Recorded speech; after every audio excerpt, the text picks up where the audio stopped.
Man, I took like 2 months off over the summer for health reasons. I feel like the last 2 weeks lasted longer than that. I don't know if that makes any sense to anyone, but I'm glad to be back here in the chair this afternoon.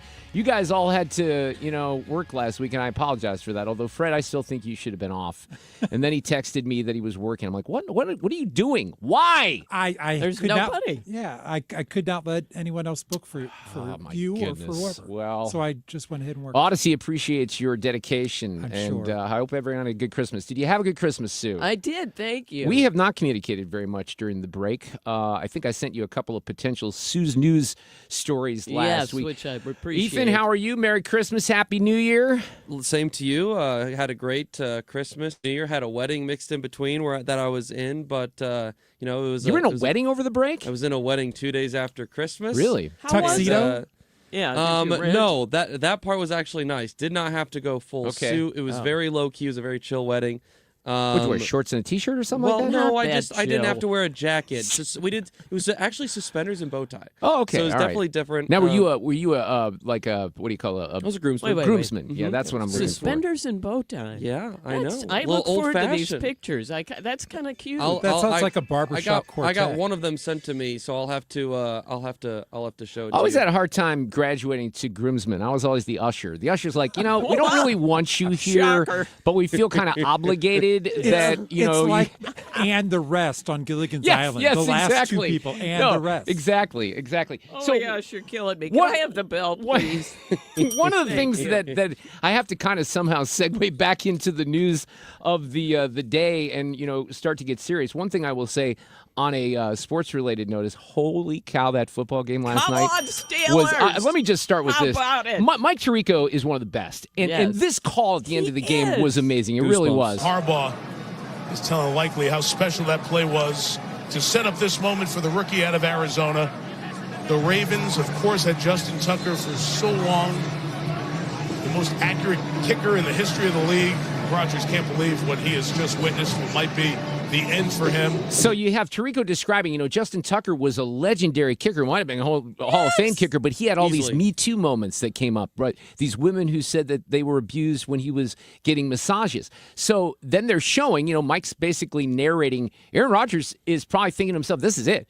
I don't know if I'm going to come back. And I thought I was going to be able to take the Steelers to the promised land, and then this happens. But they went around the country and spoke to a lot of the kickers who were coming out, and they decided Tyler Loop was made of the right stuff for moments like this. Rookie kicker. He now has a chance to win the division for the Ravens. The final play of the regular season for the final spot in the playoffs. Tyler Loop from 44. Snap good.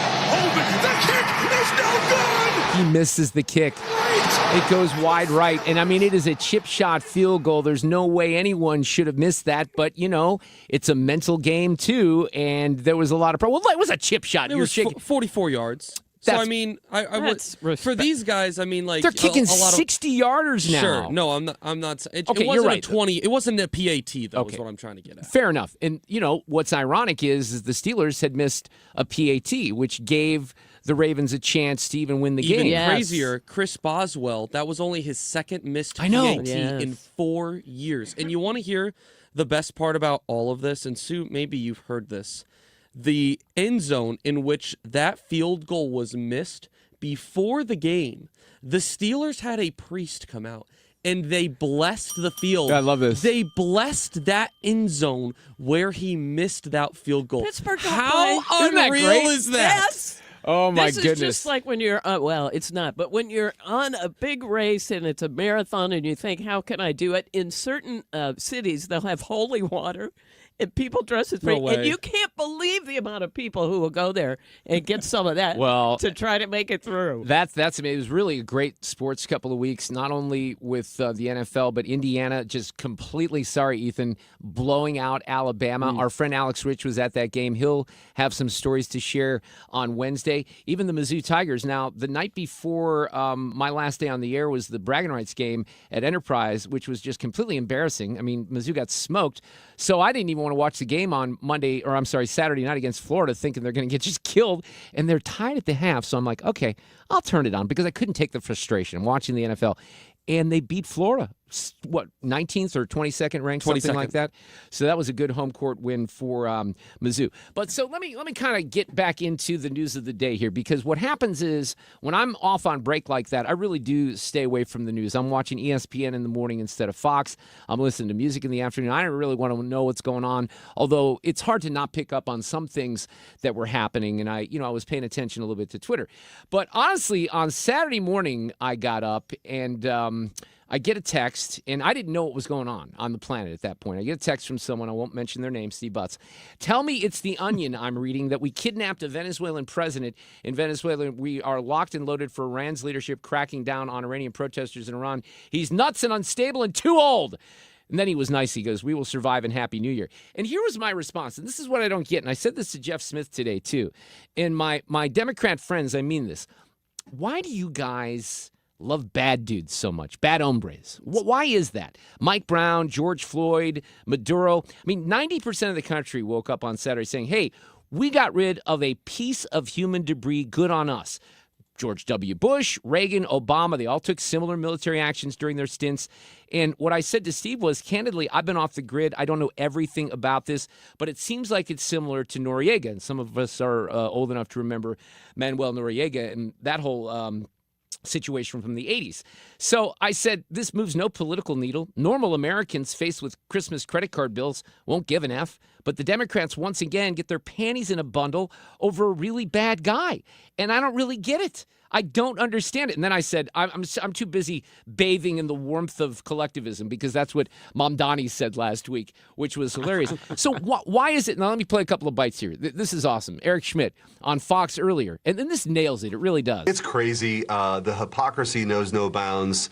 And we're discovering, I think, in real time that Trump derangement syndrome isn't just the domestic policy of the Democrats, but is also their foreign policy, evidently. And I'm convinced, Harris, at this point, that if President Trump won the battle against cancer and cured cancer, the Democrats would take the side of cancer. It's totally insane. How can you argue against that? It is insane. And here's the other thing, and what you're going to find over the course of the next few days, and I'll have some embarrassing audio here from Chuck Schumer and Chris Murphy, is Democrats, like the Democrats that you don't know their names of because they're not completely bat blank crazy, they support this, right? Because most normal people support this when they find out the details. And here's what Axios is reporting. This is from Democrats.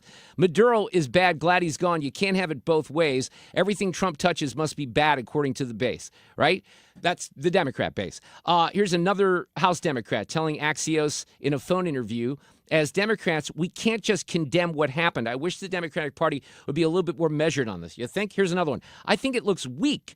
If you don't acknowledge when there's a win for our country, you lose all credibility. That's what Fetterman's saying. Listen. This wasn't a war. This wasn't boots on grounds and in that kind of a way. This was surgical and very efficient. And I want to celebrate our military.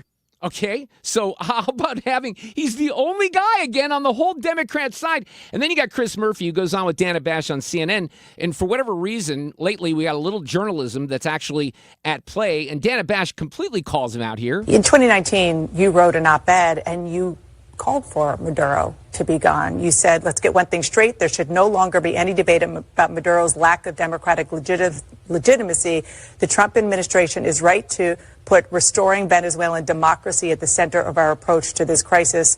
A return to a stable democracy is in the interest of the Venezuelan people and the United States and the hemisphere. That's 2020. Senator Chris Murphy thinks, you know what, let's get rid of this Maduro guy. He's a bad guy. He's bad for the United States. He's bad for the people of the United States. Let's get rid of him. He's really bad for his country because they don't have an elected leader that they can trust. People are miserable there. Let's do something about it. When the big bad orange guy gets involved, well, then the story changes. We don't know what's going to happen with regard to the civilian leadership there. Tom Cotton was just here saying that he hopes that there are democratic elections. Isn't that what you want? Yeah. Well, yeah. The rest of that article was a criticism of President Trump's early moves to saber rattle around. He's such a big idiot. No, you can't have it both ways, Chris Murphy, and you want it both ways, and so does Chuck Schumer, because he's on tape saying the same damn things, 2020. The president brags about his Venezuela policy? Give us a break. He hasn't brought an end to the Maduro regime. He has now. This is, first, it is reckless, it is dangerous. Whenever our country has gotten involved in this kind of regime change and nation building, American families pay the price in blood and treasure. We are in, we are out. One person's hurt, and it's his wife, basically. There's one U.S. military injury, and then the wife's hurt because she's hiding behind a steel door when they're trying to grab her and she's resisting arrest. So she's got her ribs hurt, and we should feel sorry for her. The whole situation is unbelievable. It really is. And I don't want to pick on Mike Bush because Mike's retiring. He's a legend here in St. Louis. But I have to pick on the local media because this is utterly ridiculous, too. And they do it all the time. They do it all the time. There are probably thousands of Venezuelans in our area that support this, that are cheering in their homes when they're watching NFL football. But this is how Channel 5 does the story. Tonight, many Venezuelans continue to celebrate the dictator's ousting, while detractors of President Trump continue to call the raid illegal. 5 on your side's Melanie Johnson is live on the Tam Avenue overpass, which was packed with protesters hours ago. Poor Mike. He probably didn't write that script. I'm hoping he didn't. Do you know how many protesters were there on that Tam Avenue bridge? What, 10? 12. There Oh were my 12 gosh. protesters, including the 2 white people that no doubt live in Webster Groves, I'm convinced, that are upset about this. Live on I-64 as protesters gathered to demand the impeachment of Donald Trump. Crowds on both sides of this sidewalk calling for the arrest of President Donald Trump as a criminal of war. I can't believe she could find someone to talk to her because there's literally a handful of people, and they're all the same damn people that are up there all the time anyway. And they...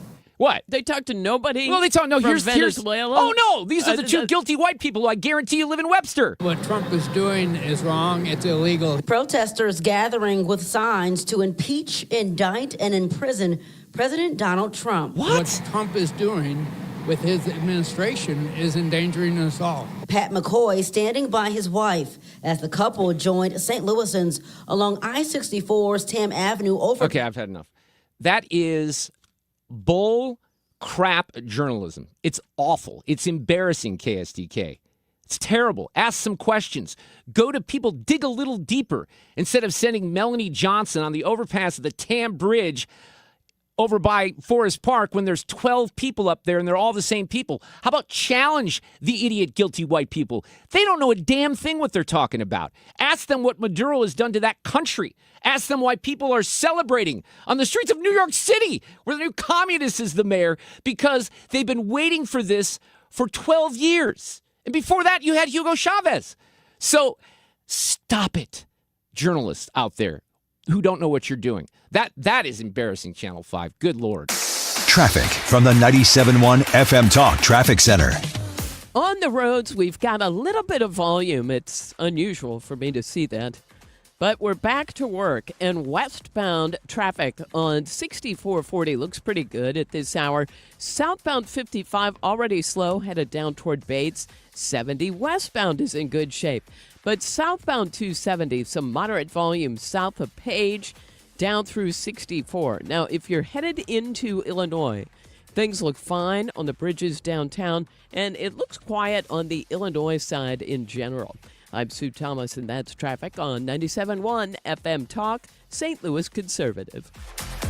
Sponsored by Gloria Lou with your home sold guaranteed realty 314-325-6888. Need to sell your home and you want the most money? The name to remember is Gloria Lou. Yes, Gloria Lou with your home sold guaranteed realty at 314-325-6888 and start packing. If you need tuck pointing work done, you can have tuck working done as well. Tuck pointing work here in the St. Louis area. I've been off for a couple of weeks. We're going to have a couple of those Monday moments, I think, when it comes to the flow of the show. But no, in seriousness, I want you to call Morelli Tuck Pointing if your chimney's falling apart, if you have some bricks maybe in the patio that are out of place and need repair. They take care of everything here that is related to masonry work here in St. Louis, and they've been doing it for decades. Top-notch, great customer service and competitive pricing as well. Tuck pointing, stone foundation repair, spot pointing with color match, waterproofing, chimney repair, caulking, brickwork, you name it. And they have an excellent reputation. Free estimates, 31 plus years of experience, family owned and operated, customer satisfaction guaranteed. If you go online to MorelliTuckPointing.com, just click on the reviews. You'll see a lot of consistency there with very satisfied customers. Morelli Tuck Pointing. They're online at MorelliTuckPointing.com or call 314-645-1387. Ever felt a nagging toothache or maybe a sensitive spot? It's frustrating, right? But don't let that worry hold you back. This is Dr. Michael A. White. I am dedicated to providing gentle, affordable dental care that puts your comfort first. Our experienced team and advanced technology will ensure a smooth, relaxing experience. It's just common sense. Don't hurt the patient. Call my office at 314-270-8552. That's 314-270-8552. You know Gray Bar for electrical parts. But there's one more thing you may not be thinking of us for that can help maximize your next project's total value.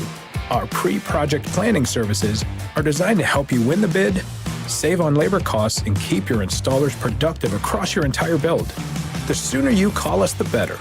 Because when we're there from the beginning, we can anticipate your needs and help you solve problems before they become problems. Yep, Gray Bar does that. Mark Reardon, Sue Thomas.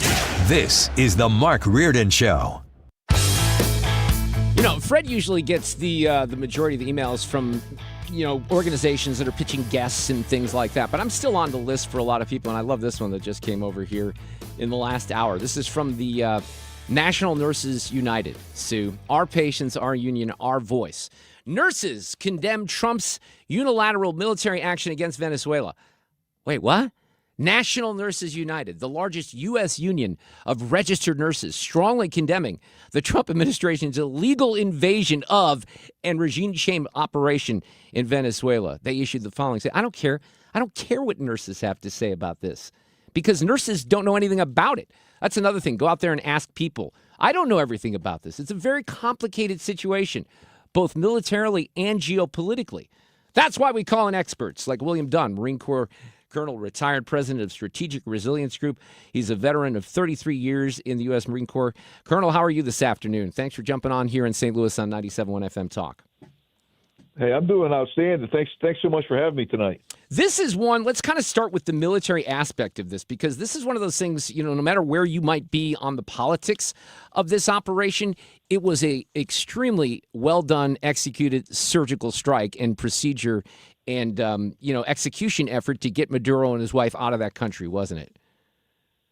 No, it was. And what I would hope the listeners understand is that should be your expectation for your military. That's what we do. We strive for it.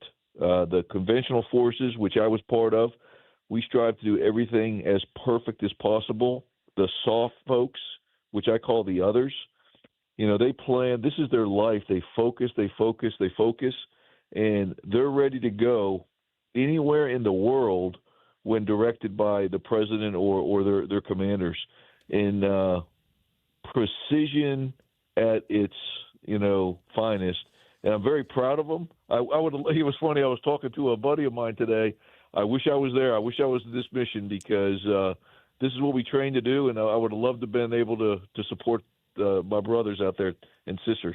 Last year it might have been, now we're already in 26. It might have been late in 24. There was this documentary that came out about 9/11 and the capture of Osama bin Laden. And in that documentary, they really got into the planning of the operation to go in and get him. And they built a facility that represented the complex that he was apparently living in. They weren't even sure at the time.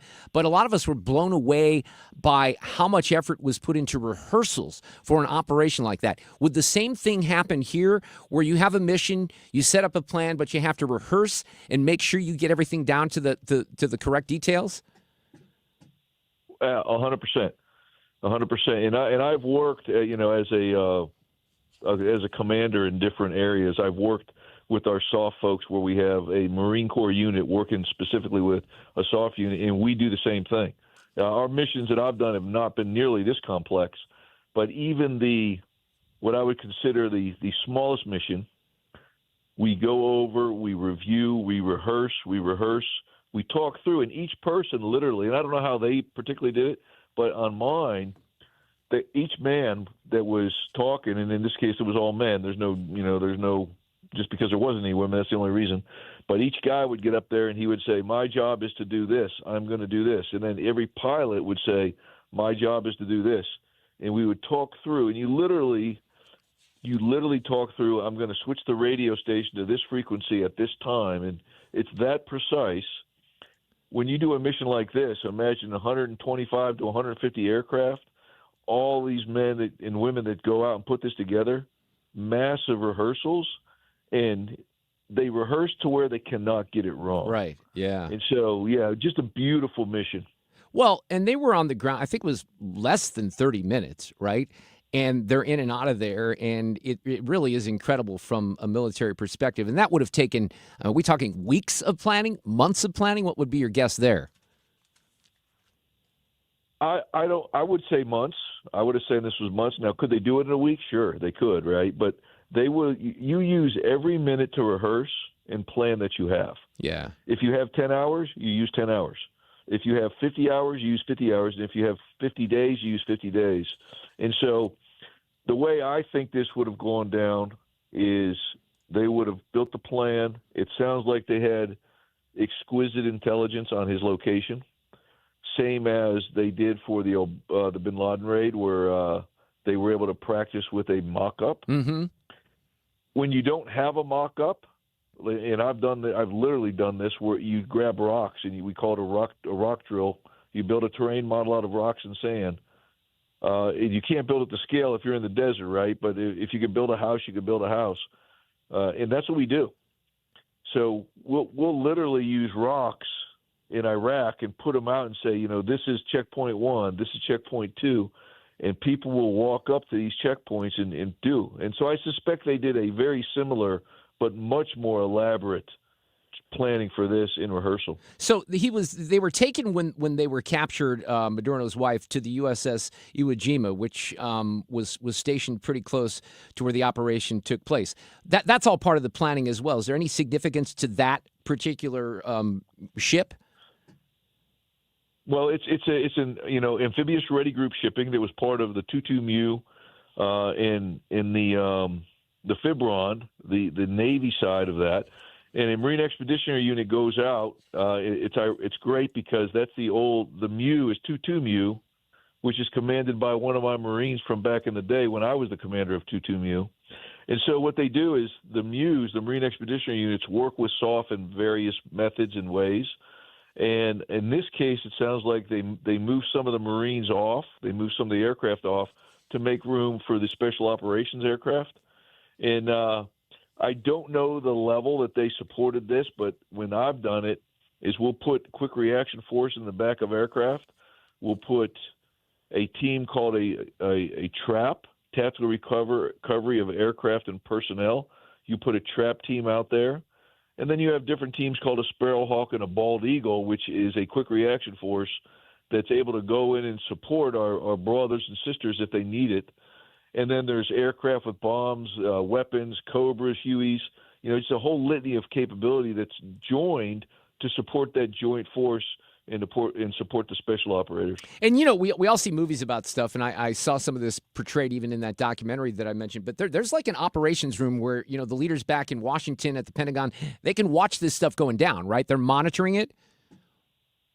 They are, and I did a mission one day where I was sitting on the USS Baton, and we were supporting special operations, and I literally could see the activity on the ground where they took out some bad guys. And so it's that clear.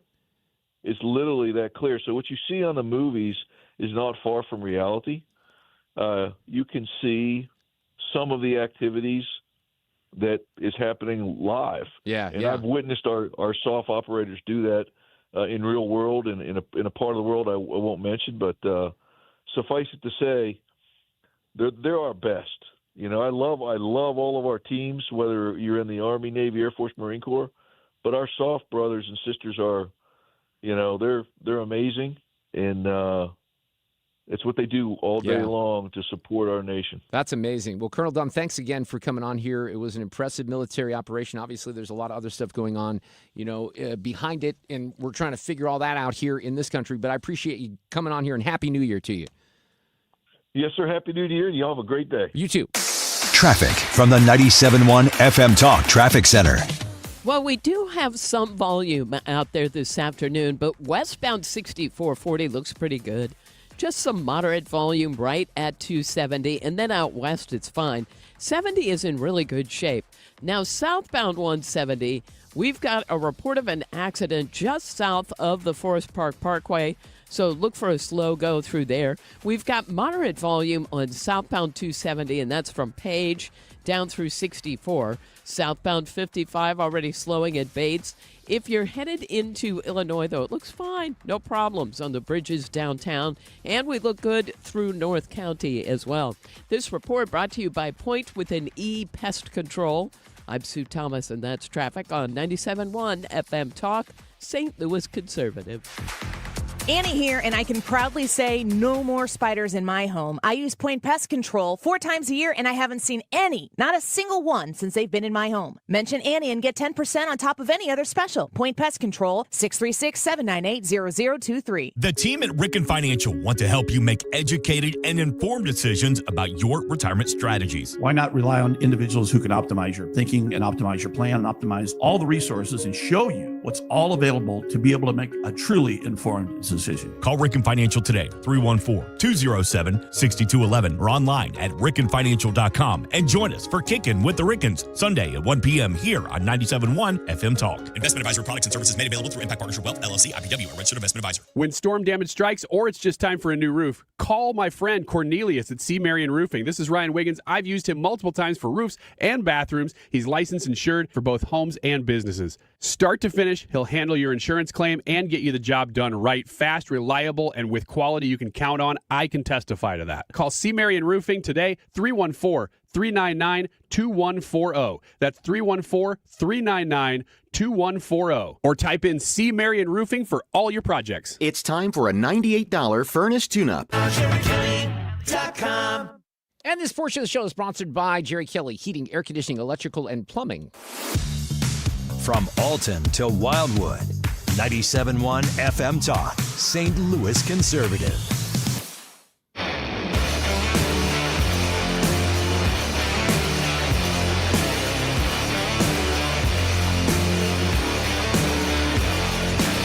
I haven't had the opportunity to tweet as much here in the last couple of... I have the opportunity, I was going to say, wait, no. I've not taken the opportunity as much just because I was off the grid, but I did have to... I'm sorry, I just had to retweet the Channel 5 story that says the protest calls for Trump's impeachment, and you see literally 12 people on that bridge.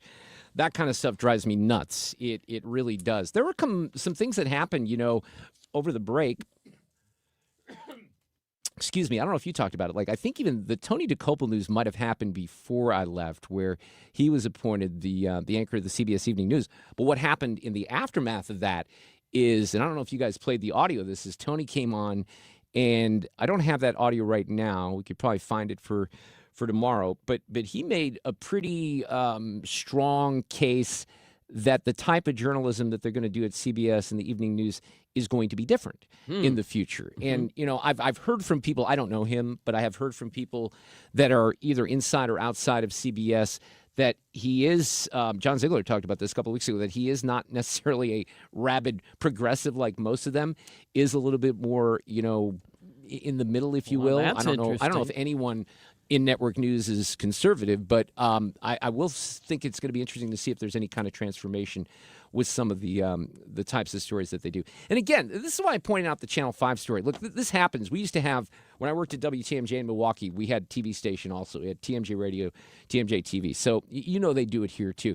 If we have a little bit of ice or some snow that's moving in, we used to have a pot for which reporter, would get the live shot on the bridge that really didn't tell you anything new, and it was the same damn live shot they showed every time.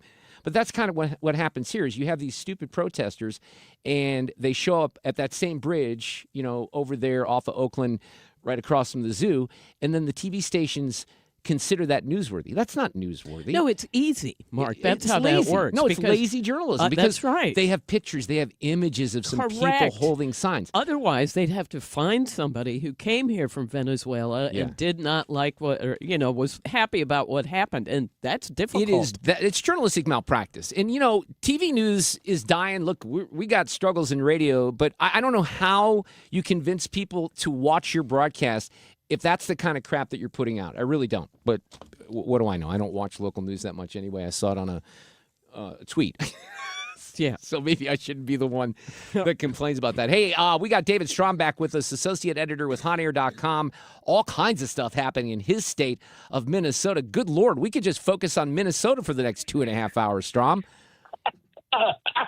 Yeah, well, the thing is that the only reason why you know about this is that Tim Walz is the sacrificial lamb. I mean, this same fraud is going on absolutely everywhere. And until I see Gavin Newsom's, head on a pike, I'll think that we have not done our job yet. All right, so the big story today is, you mentioned him, the governor, not running for a third term. Every minute that I spend defending my own political interest would be a minute I can't spend defending the people of Minnesota against the criminals who prey on our generosity and the cynics who want to prey on our differences.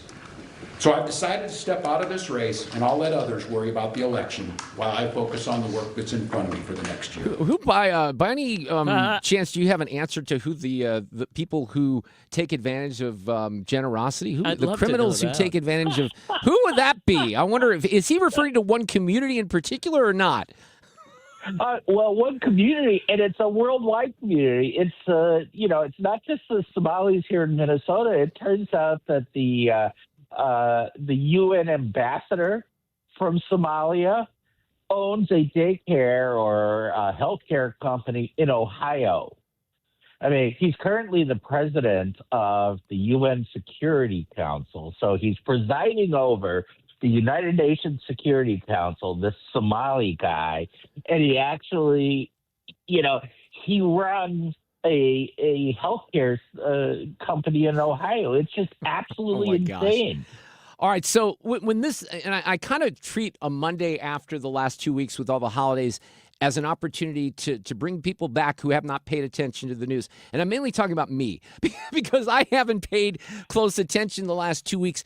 But the thing that I did pay attention to, because you almost had to, was Nick Shirley. This independent journalist goes out there, he starts knocking on doors at these daycares, and he does more journalism in 20 minutes than the networks have done probably in 10 years. He discovers that the daycares that are supposed to have kids, well, many of them don't have any children. And the centers that are supposed to be helping elderly residents, they may give them breakfast or lunch or something like that, but there's none of them in there at all. But you still have Walz and these others defending this up there, don't you, David? Oh my gosh, absolutely. I mean, you have to understand, this is like USAID in the sense that they have one stated mission that everyone in the world, with a tiny violin or larger is going to start playing it because you've got this, the starving African kid. And I suppose we have African kids here too. Right. And everyone says, oh, we've got to help these people out. But it's actually all one big scam. The only reason why these programs exist in the first place is to funnel money to fraudulent things. It's like the California high-speed rail program. It's like bridges to nowhere.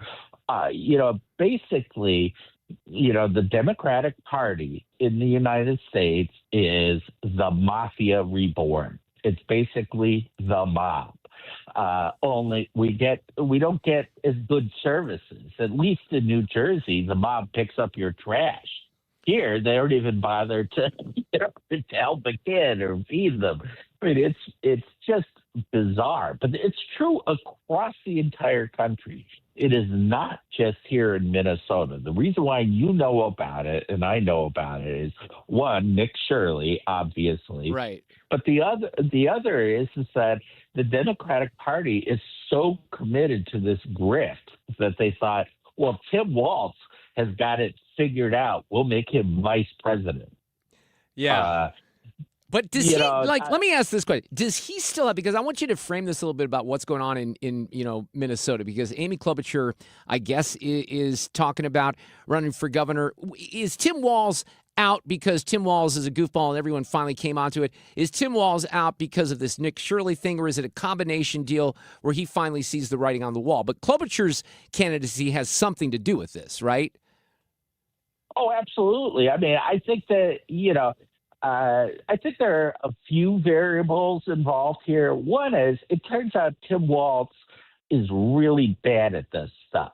I mean, he looked good from the outside because he's got a compliant media here. There are only 5 million people in the state of Minnesota. It's 2% of the population. No one was looking.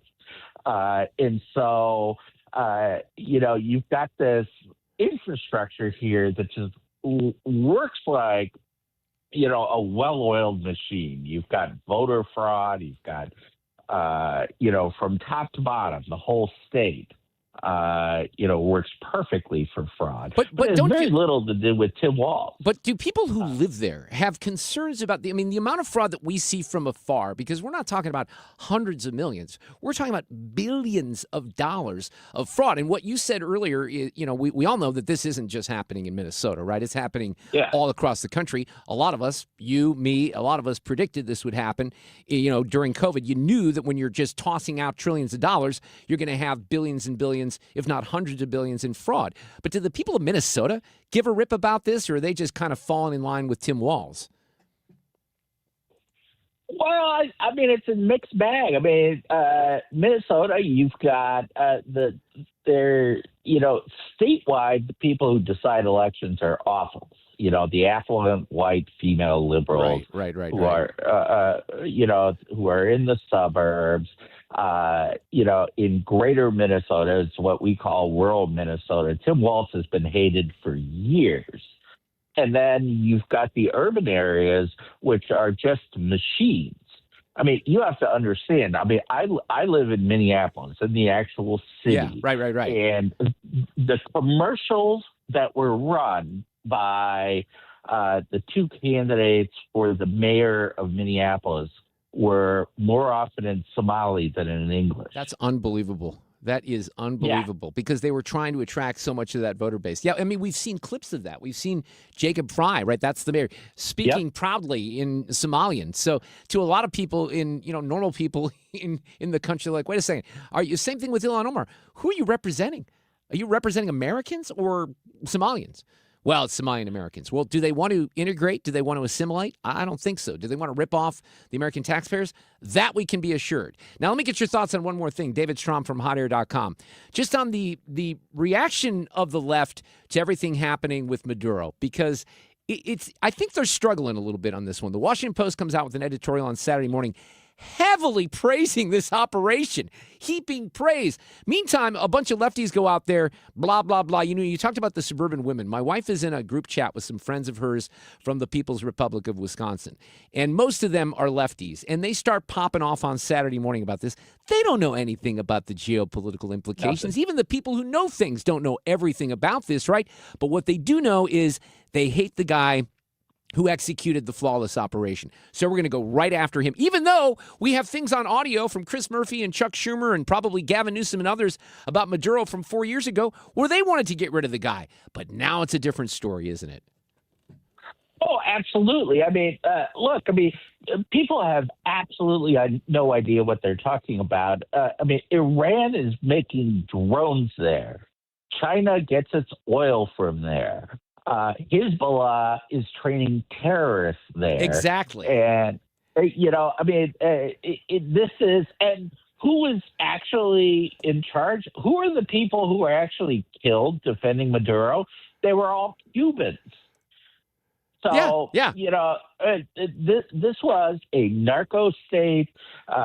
Maduro was there basically to make money and to do the bidding of people in the Middle East and in the Eastern Hemisphere. He made very clear for decades that he's an enemy of the United States. It's long past time that the guy's gone. I mean, a third of the country of Venezuela has left. I mean, it is a failed You're talking about state. 2,000. Look, let's put that in perspective. 2,000 people on average per day leaving because they can't take it anymore. Yeah, exactly. That's quite sunny. By the way, as we were talking here, and I had missed this, I looked up at the monitor, and the Fox screen had a post of Nick Shirley's tweet from a few hours ago that just simply says, "I ended Tim Walz." Made me laugh quite a bit. David Strom, Happy New Year to you. We'll get you on again soon. Take care, David. We'll see you. All right. All right, see you. Traffic from the 97.1 FM Talk Traffic Center. On the roads this afternoon, a couple of issues, but right now it's not too bad. Southbound 55, a little bit slow at Bates. And when I say a little bit, it's just a moderate volume. 70 westbound looks fine out of downtown. We had an accident. This was the issue to which I was referring. It was southbound 170, south of the Forest Park Parkway. Well, they got that cleared. So just a little bit of volume in that area. Southbound 270, moderate volume from Page down through Manchester. It's a little slow at 44 as well. Accident reported southbound 141 near Conway Road. Some slow-moving traffic there. But in general, it's not that bad. And out west, 70 looks fine. But 6440 is a little bit slow at Highway N. That's not too bad. I'm Sue Thomas, and that's traffic on 97.1 FM Talk, St. Louis Conservative. Let's show our appreciation for local heroes. Mark Cox here. Nominate a first responder and their department could get lunch from Grill Master Tony's. I'll personally deliver it. Share their story at 971talk.com. Nominate them today. Hi, I'm Bob Kershaw with Retirement Advisory Group. Hi, I'm Tammy Kershaw. When we meet our clients for the first time, they have built up a lifetime of savings. Their question is, what can we do with this money so we can live comfortably the rest of our lives? First, we develop a strategy to protect your nest egg from any market losses. Then we build your own personalized structured income plan that will generate you an income the rest of your life. We put you in control of your money. You've earned it, and it's our job to make sure you enjoy it. Let our team show you how you can have the retirement of your dreams. Call us now at 314-993-9494 for a no-cost, no-obligation retirement review. You will also get a copy of our latest edition book, Your Key to a Worry-Free Retirement. We've been helping retirees and pre-retirees retire with confidence for 40 years. Call us now at 314-993-9494 or go online at retirementkey.com. That's retirementkey.com. Don't get lulled into believing the IRS is getting soft. It's just the opposite. Hi, this is Lance Drury with the Lance Drury Law Firm. We are being told by IRS collection officers that their higher-ups are demanding that they get more aggressive than ever. So don't ignore them any longer. Level up. If you have unfiled returns, unpaid taxes, levies, or liens, call me, Lance Drury, today and let me get between you and the IRS. I'll protect your rights.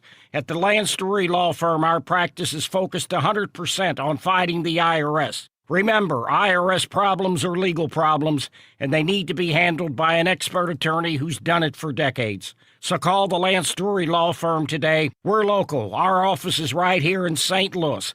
Call 314-260-6120. Visit Lance, DRURYlaw.com to schedule your free consultation with your local tax resolution law firm. The choice of a lawyer is an important decision and should not be based solely upon advertisements. Okay, we've got the chips, the fancy cheese, the sparkling cider. Oh, and I need to fill up the tank on the way home. Look at the cart. We haven't even hit midnight yet, and you're already blowing your save money resolution for next year. I'm not blowing it. I'm being smart. I'm using Upside. Upside? That cash back app? Exactly. I just claimed an offer, and just like that, I'm getting cash back on all these groceries. And I'll do the same at the gas station. It's how I earned an extra $250 this year. Wait, $250? Yep, that's extra cash I can cash out to my bank or throw onto gift cards to my favorite spots. Download the free Upside app and start earning cash back now. Use promo code POP for a $10 bonus on your first grocery purchase. That's promo code POP. Make your resolution easy this year. Download the free Upside app today and use promo code POP for an extra $10 bonus on your first purchase. Offers vary by user and location at participating merchants. Go to upside.com for terms and conditions. Eggland's Best. The only eggs with more fresh and delicious taste, plus superior nutrition. Available in so many delicious varieties. Classic, cage-free, organic, free-range, and pasture-raised. Eggland's Best. Better taste, better nutrition, better eggs. This is the Mark Reardon Show on 97.1 FM Talk, St. Louis Conservative. Just saw something up on the Fox screen that said that they are awaiting an update from officials on the Venezuelan situation. Maduro and his wife were in a courtroom in New York City, but very briefly today. I was a little confused on some of the legalities. Here's a couple of little nuggets for you, though, Sue. You know how old the judge is that's handling this case? At least for now. Most people don't think he's going to handle it through because it may take years and he might be dead. What? by then. He's 92 years old. He was a Clinton appointee. Holy He's 92 cow. years old. So I heard, like, Turley and some of those guys were saying, you know, he might be handling the beginning of this, but this thing may drag out for 2 or 3 years. But this is always, and I guess this is just the way it works, and I hope to never find out that this is the way it works. But do you know when the next court appearance will be? No. In this? March 17th. So you have 2 months. That's the best case scenario, that 2.5 months from now is when they're back in court. Isn't that a little... It seems odd. These things, they drag on forever. By the way, I think you might find this interesting, too. I almost sent this to you this morning. And it's not extremely revealing, but it's kind of interesting. Brian Kohlberger's sister spoke to the New York Times and kind of told her side of the story. And one of the things that was interesting is that she, you know, they had him before he was arrested. This was after the murders, before he was arrested. They were all together for Christmas, and they were hanging out and having fun. Right. So that whole scenario, and she's horrified by it all. She's like, if I'd have known my brother had anything to do with that, I would have turned him in.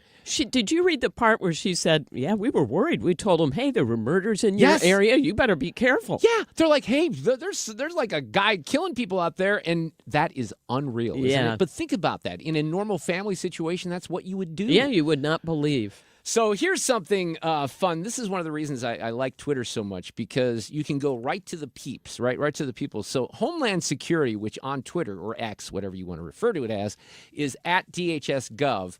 They put this out a few hours ago. It said, no room at the inn, !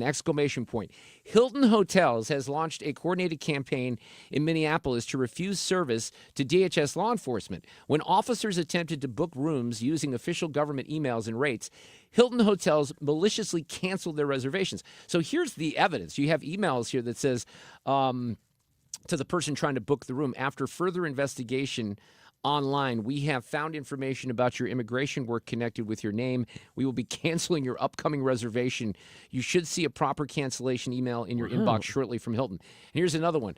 This email is in regards to the reservation you made with the Hampton Inn Lakeville property. We have noticed an influx of Gov reservations, say, made by DHS, and we are not allowing any ICE or immigration agents to stay at our property. If you are with DHS or immigration, let us know, as we will have to cancel your reservation. Please pass this on to your coworkers. We are not allowing any immigration agents to house on our property. Oh my God. I mean, so Hilton has now responded to this, and what they say, they're just passing it off to a franchisee, because, you know, this went this is like the Bud Light treatment. Here's what's happening, right? So the statement says, sorry, a little frog in the throat there. Hilton Hotels serve as a welcoming place for all. This hotel is independently owned and operated, and the actions referenced are not reflective of Hilton values. As per what Bill Maluzhin shared on X, which is that, you know, statement and some of the background here, they said, we're investigating the matter with this individual hotel. We can confirm that Hilton works with governments, law enforcement, and community leaders around the world to ensure our properties are open and inviting to everyone. I mean, there would be no excuse to do something like this, right? Wow. And Hilton should say, we're going to take quick action. I mean, it's our brand that is on this hotel, so we will take responsibility for that no matter who the franchisee is. But how about that? I mean, you got to be kidding me. So we'll have to see, because what happens in situations like this, as you well know, is, you know, everyone's all over this right now on Twitter and going after Hilton. And Hilton's basically saying, hey, it was this rogue owner out there in Minneapolis. We don't know anything about that. I'd love to know what the truth is and how they're going to kind of work that one out. But when these things take on, you know, a new life of their own, Sue, it can get pretty crazy. All right, we'll have a Monday edition. I've so missed Sue's news the last couple of weeks. In fact, I'll have to grab this from my backpack, because one of the presents that I got from my daughter. I have to think about this. I think it was from my daughter. Was like a little book that could easily be used as random facts. Oh, I love that. So I'll have to pull that because I did bring that in, and I'll present that to you because maybe that's a good resource. Love it. That we can have for Sue's News. Tim Murtagh is going to be with us in the 4 o'clock hour.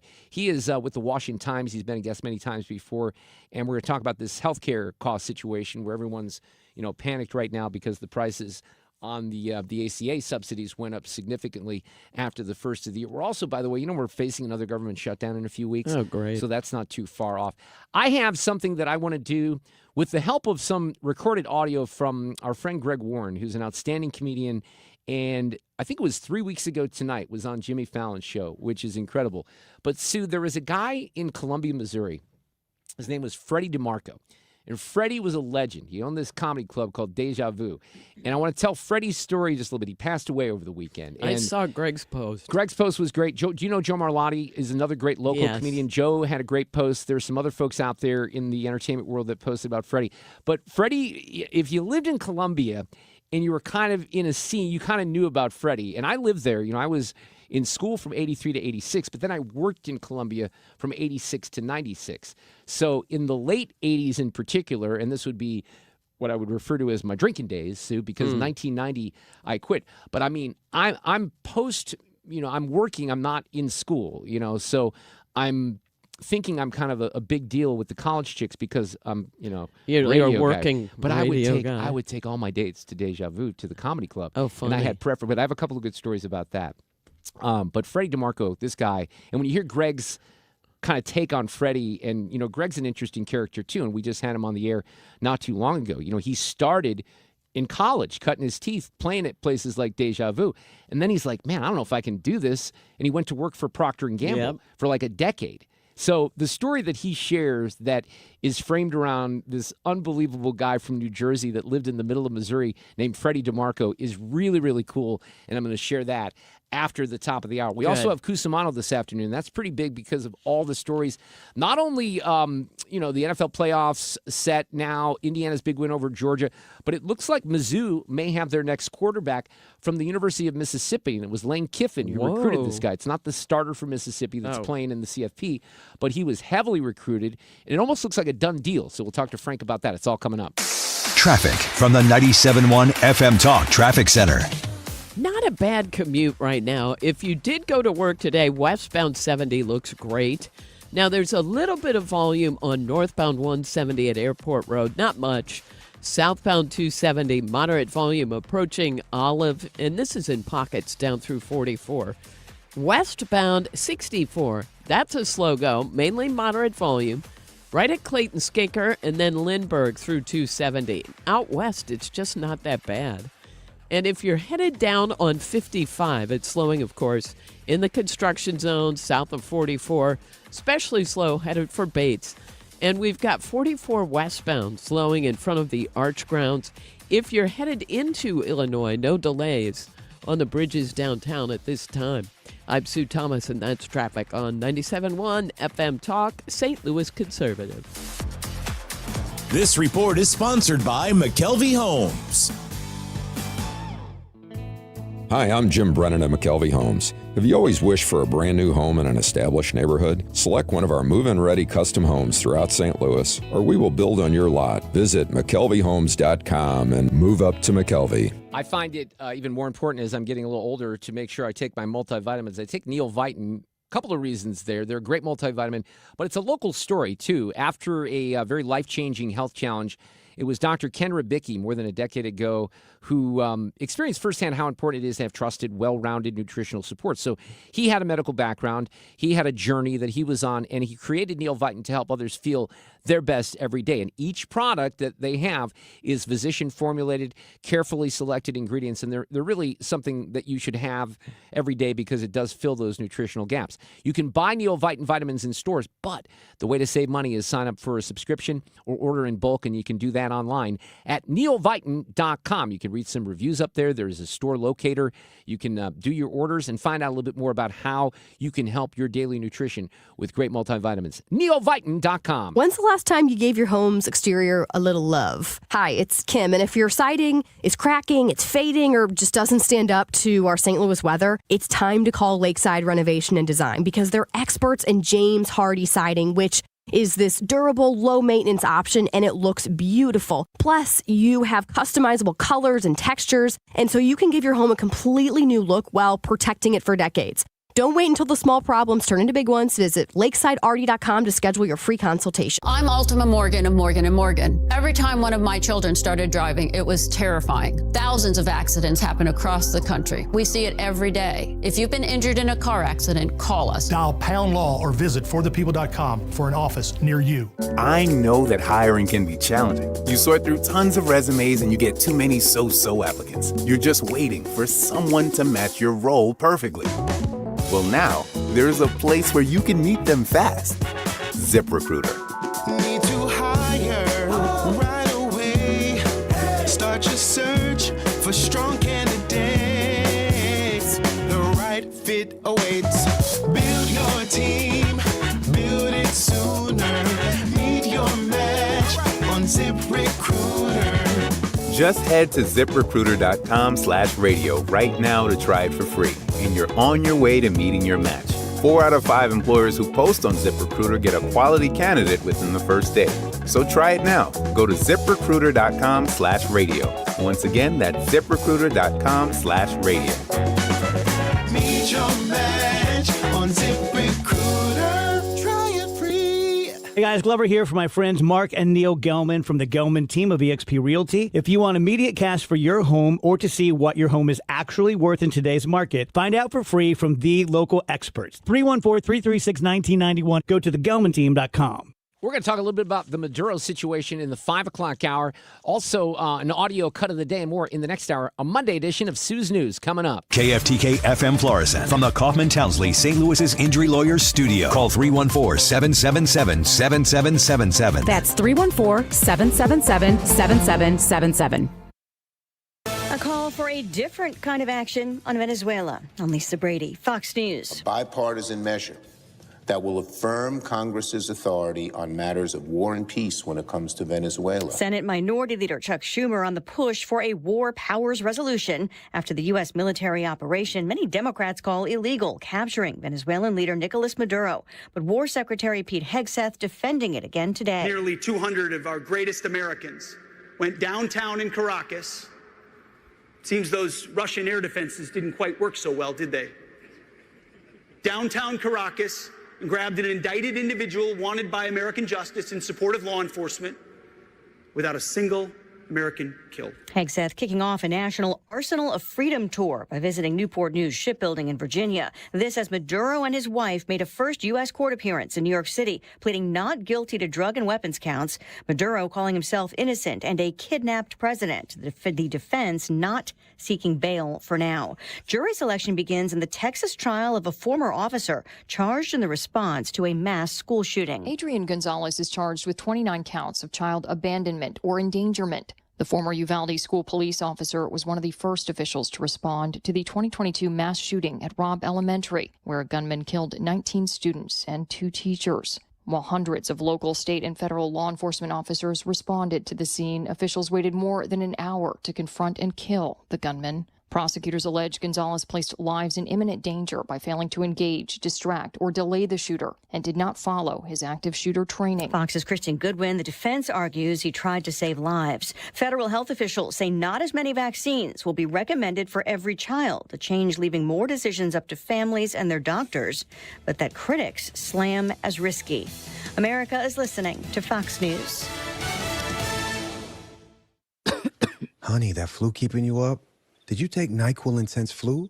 Nah, I got this. Okay, I don't got this. Yeah, you need NyQuil Intense Flu. Undo your flu with NyQuil Intense Flu. NyQuil Intense Flu provides powerful relief of your flu symptoms so you can sleep. You do got this.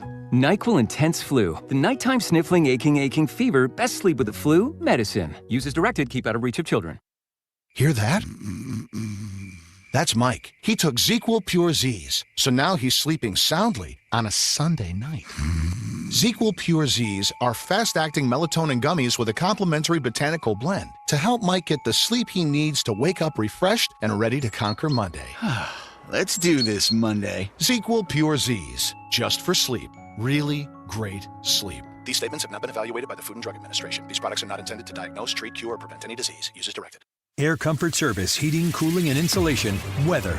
We are starting to get out of that cloudy weather pattern, and in time, we're finally going to get a little moisture in here, but not this afternoon. Plenty of sunshine. Let's warm it up above average to 59 degrees. Tonight, partly cloudy, 45. Tuesday, mostly sunny, 62, and Wednesday, mostly sunny, 59. We have rain, all rain, for Thursday and Thursday night. This is 97.1 FM Talk. Chief Meteorologist Dave Murray. This hour of the Mark Reardon Show is sponsored by Gamma Tree Experts. Your trees deserve the best care. Call Gamma Tree Experts. This is the Mark Reardon Show on 97.1 FM Talk. Well, we're back at it today. The whole crew in the studio. I've been off for a couple of weeks. Fred had a little time off. Ethan had some time off. Sue, I know you were off on New Year's and on Friday. Yes. And we're sitting at 59, 60 degrees in St. Louis on a beautiful Monday as January has already gotten underway, which is weird, isn't it? It's weird that it's 2026 already. I went for a bike ride today. Look at great. that. Oh, yeah. Beautiful, beautiful weather out there for that. That is awesome. I want to take a nap. I got out a lot with the puppy over the break whenever I could, and just getting him running around. But were you paying attention to my social media to see the crisis that I had with Oreo, the bunny, last week? Oh, I did. Yes. So yes. What happened was we were sitting around one night. I don't know if it was like a week ago. This happen? And he gets a little ornery with Becky, right? So what I've told you is like if he's on my lap or something, like I pet him and I pet him and I pet him. If he doesn't want to stop being petted, he'll kind of he'll nip at you a little bit, or he'll kind of do how cats do the mushy thing. He kind of does that with his claws. Well, we hadn't had the nails trimmed in a while, and he got a little excited when Becky was doing something, and he put his nail into this blanket, and the blanket was stuck to his paw, like the entire blanket. It was this huge Green Bay Packers blanket. So we get him calmed down, and I'm like, we're just going to have to cut the blanket off, right? So we cut the blanket off, and then there's a little patch, and the patch is relatively small. It's like an inch by an inch.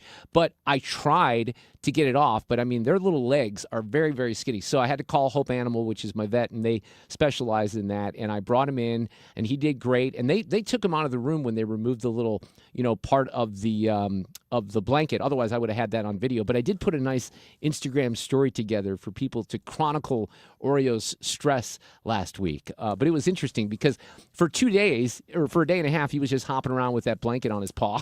That was the weirdest looking video. Yes, it was. Him hopping around with the blanket stuck to his I just couldn't get, it taught us that we need to do the nail trims a little bit more often.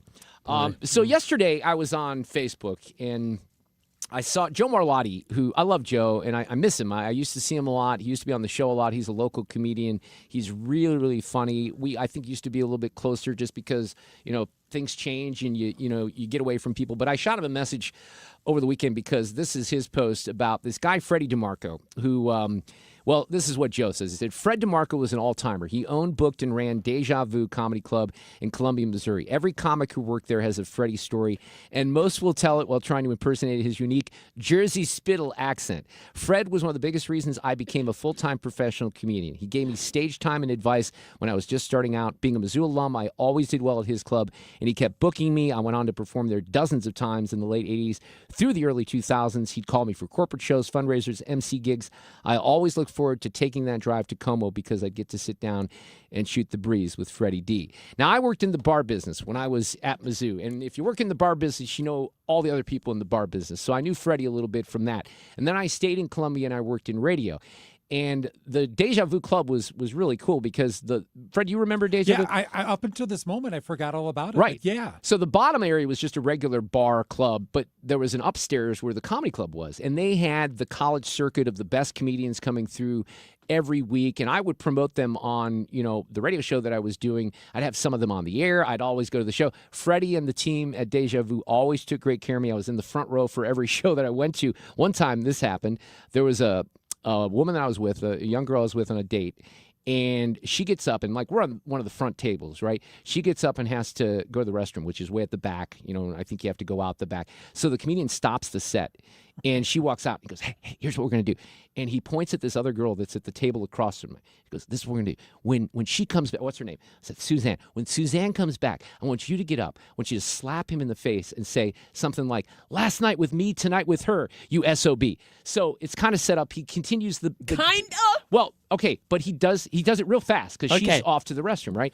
So he's doing the bit and everything, and she comes back and she sits down, and this chick gets up and she does exactly what he told her to do, and she slaps my ass hard in the face. I mean, it was pretty convincing. I'm liking this story. Yeah, it was funny. So everyone has Freddie DeMarco's stories just because he was one of those guys that was larger than life. And it was weird, as Joe kind of indicated, and you're going to hear Greg Warren talk about this, to have this guy who was kind of like New Jersey mafia, sort of persona. He was also the guy, and I don't know, is this myth or legend, right? Long before NIL, you kind of thought college football and basketball players were kind of taken care of in a way, right? Yeah. Well, Freddie was a guy that at least was rumored to have taken care of some of the basketball players and the football players. He was very gregarious that way. Now, were there NCAA violations? I have no idea. I'm not accusing him of that. I just know that he had that image. And Deja Vu was just a legendary place. Everybody knew about it if you were in the comedy circuit, especially, I would say, in the late 80s. So here's Greg Warren, who's a local comedian who we mentioned was just on The Tonight Show a couple of nights ago, and he posted this as a great story that he shared about the late Freddie DeMarco. When I was in college, I worked at a comedy club, okay? And it was owned by this guy named Freddie DeMarco. He was 100% New York Italian, and he owned a bar in the middle of Missouri. It seemed a little witness protection type stuff, but nobody asked questions. Freddie was good to me. He treated me like a son. He was a mentor to me. In my senior year of college, I went to him. I said, Fred, I think when I graduate, I want to be a stand-up comedian. He's like, Greg, I don't know, man. You're a wrestler, man. You're a wrestler.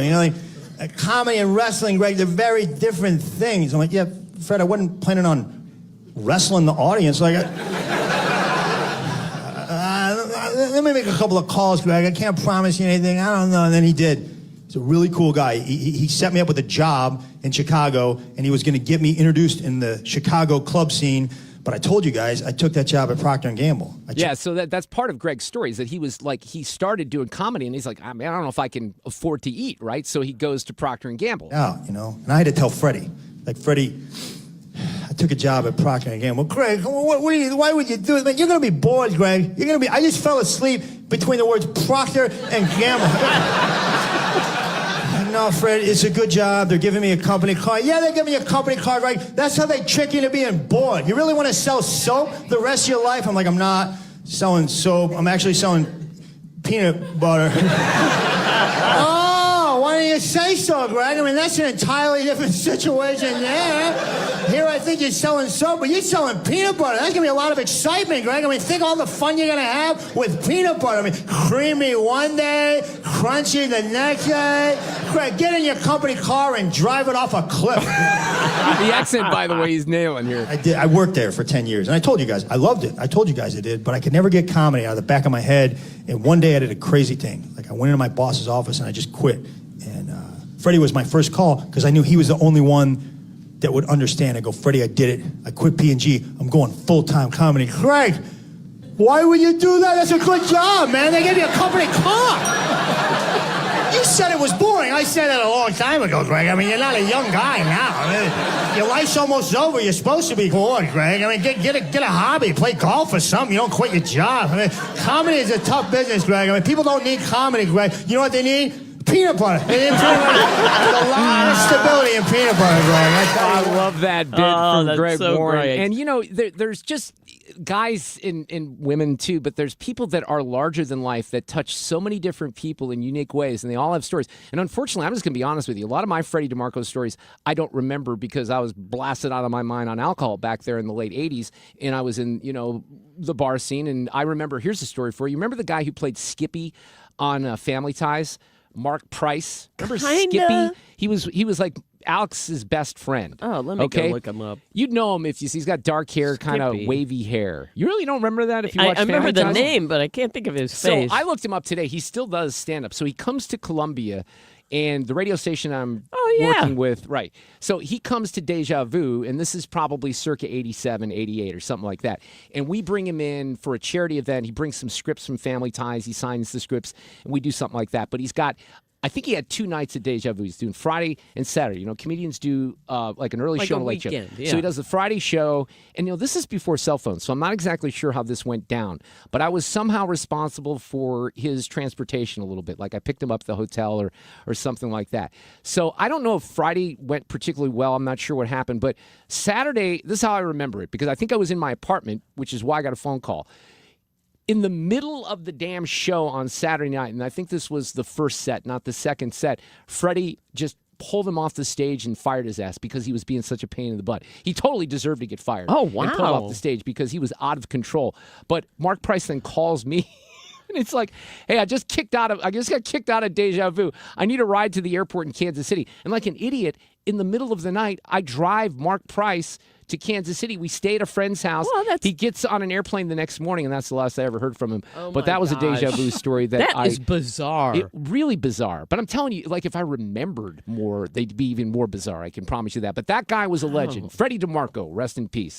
Traffic from the 97.1 FM Talk Traffic Center. Wow, that is a crazy story. Okay, on southbound 55, we've got a little bit of volume headed down toward Bates. Then there was an accident reported closer to Loughborough. Now, I'm not sure that actually happened. I don't see a jam behind it. It could be a false report, but you will encounter some slow-moving traffic at Bates. Now, 6440 is a slow go. It's Hampton out through McCausland. 70 westbound isn't bad. We do have volume on southbound 270, but it's mostly moderate, stretching from Olive down through Gravois, and then it opens up. No delays on the bridges if you're headed into Illinois. It looks good. I'm Sue Thomas, and that's traffic on 97.1 FM Talk, St. Louis Conservative. Sponsored by Gloria Lou with your home sold guaranteed realty 314-325-6888. Need to sell your home and you want the most money? The name to remember is Gloria Lou. Yes, Gloria Lou with your home sold guaranteed realty at 314-325-6888 and start packing. Hey, celebrate the new year with our friends from Zero Res. Carpet, tiles, upholstery, hard surfaces, basically everything in your home can be Zero Resified. So it's time to call the cleaning pros at Zero Res. Bring in the new year with 3 rooms of carpet cleaned at just $119, plus a free hallway and 15% off regularly priced services when you mention 97.1 FM Talk. 314-474-2020 or book online at ZeroResSTL.com. DIYers like you like to say, I got this. Need to paint a bathroom? I got this. Whoops, was that a load-bearing wall? Got this. But what about rewiring a hot main or routing 120 amps to an outlet? Nope, not this. Great answer. In general, treating electrical problems like rattlesnakes is smart. Deciding to call Jerry Kelly to handle them or to perform a $49 electrical safety check, that's wisdom. Served with some sweet preventative peace of mind. JerryKelly.com. Hi, I'm Dr. Mary Claire Haver, a board-certified OBGYN and menopause specialist. My new podcast, Unpaused, is the place for bold, unfiltered conversations about what it really takes for women to thrive in the second half of life. Every week, I sit down with medical experts, cultural icons, and powerhouse women to talk about what really matters.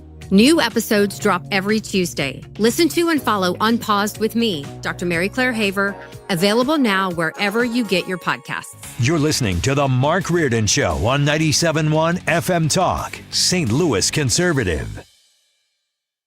All right, we still have a lot to cover with the, when I was listening to CNN, I have to pronounce it this way. I was going to say Nicolas Maduro, but no. If you're listening to CNN, it's Nicolas Maduro. Maduro. I have to pronounce it that way because that's what they're doing. But we still have plenty to cover on that this afternoon. But I haven't heard Sue's News in a couple weeks. I've been off. It's time for that. These allegations are deeply concerning. Does the president have any comment? We're not going to comment. It's not clear messaging. No. And now, Sue's News. Brought to you by Sue. I saw some people at a funeral over the weekend that I hadn't seen in a long time. I'm talking about kids that went to 6th grade with me. So it made me go back and look up. My mother, I should say my parents, went through an unfortunate Polaroid phase that lasted for probably a decade. So all the photos we have between, that and the 80s are all Polaroids. But I went back to find some photos to send to these girls. And in one of them, I found a birthday party where I'm receiving a Sean Cassidy album. Hell yeah. And I brought that photo in for you, too. Do run. Yeah, exactly. Well, I was you like, have the picture with you? Oh, yeah, I'll show it to you. Well, why am I bringing it up now, you say? I'm not sure. Okay, because I want to see it, and I think the audience wants to see it as well. Well, we'll see if I share. We'll see if we share that much. Just let me say in advance, I thought that my mother said we were getting a Dorothy Hamill haircut for me. Instead, I just looked like a boy. That's my thoughts. That's Maybe why it was I'm not ready. Sean Cassidy haircut. Well, no, it was a little longer in this, but you'll go, oh, poor Sue. But see, the thing is, Sue, is you were way ahead of your time because you could have just said you were a boy. Oh, yeah, that's true. I was ahead of my time. Instead, I was mortified. Yes.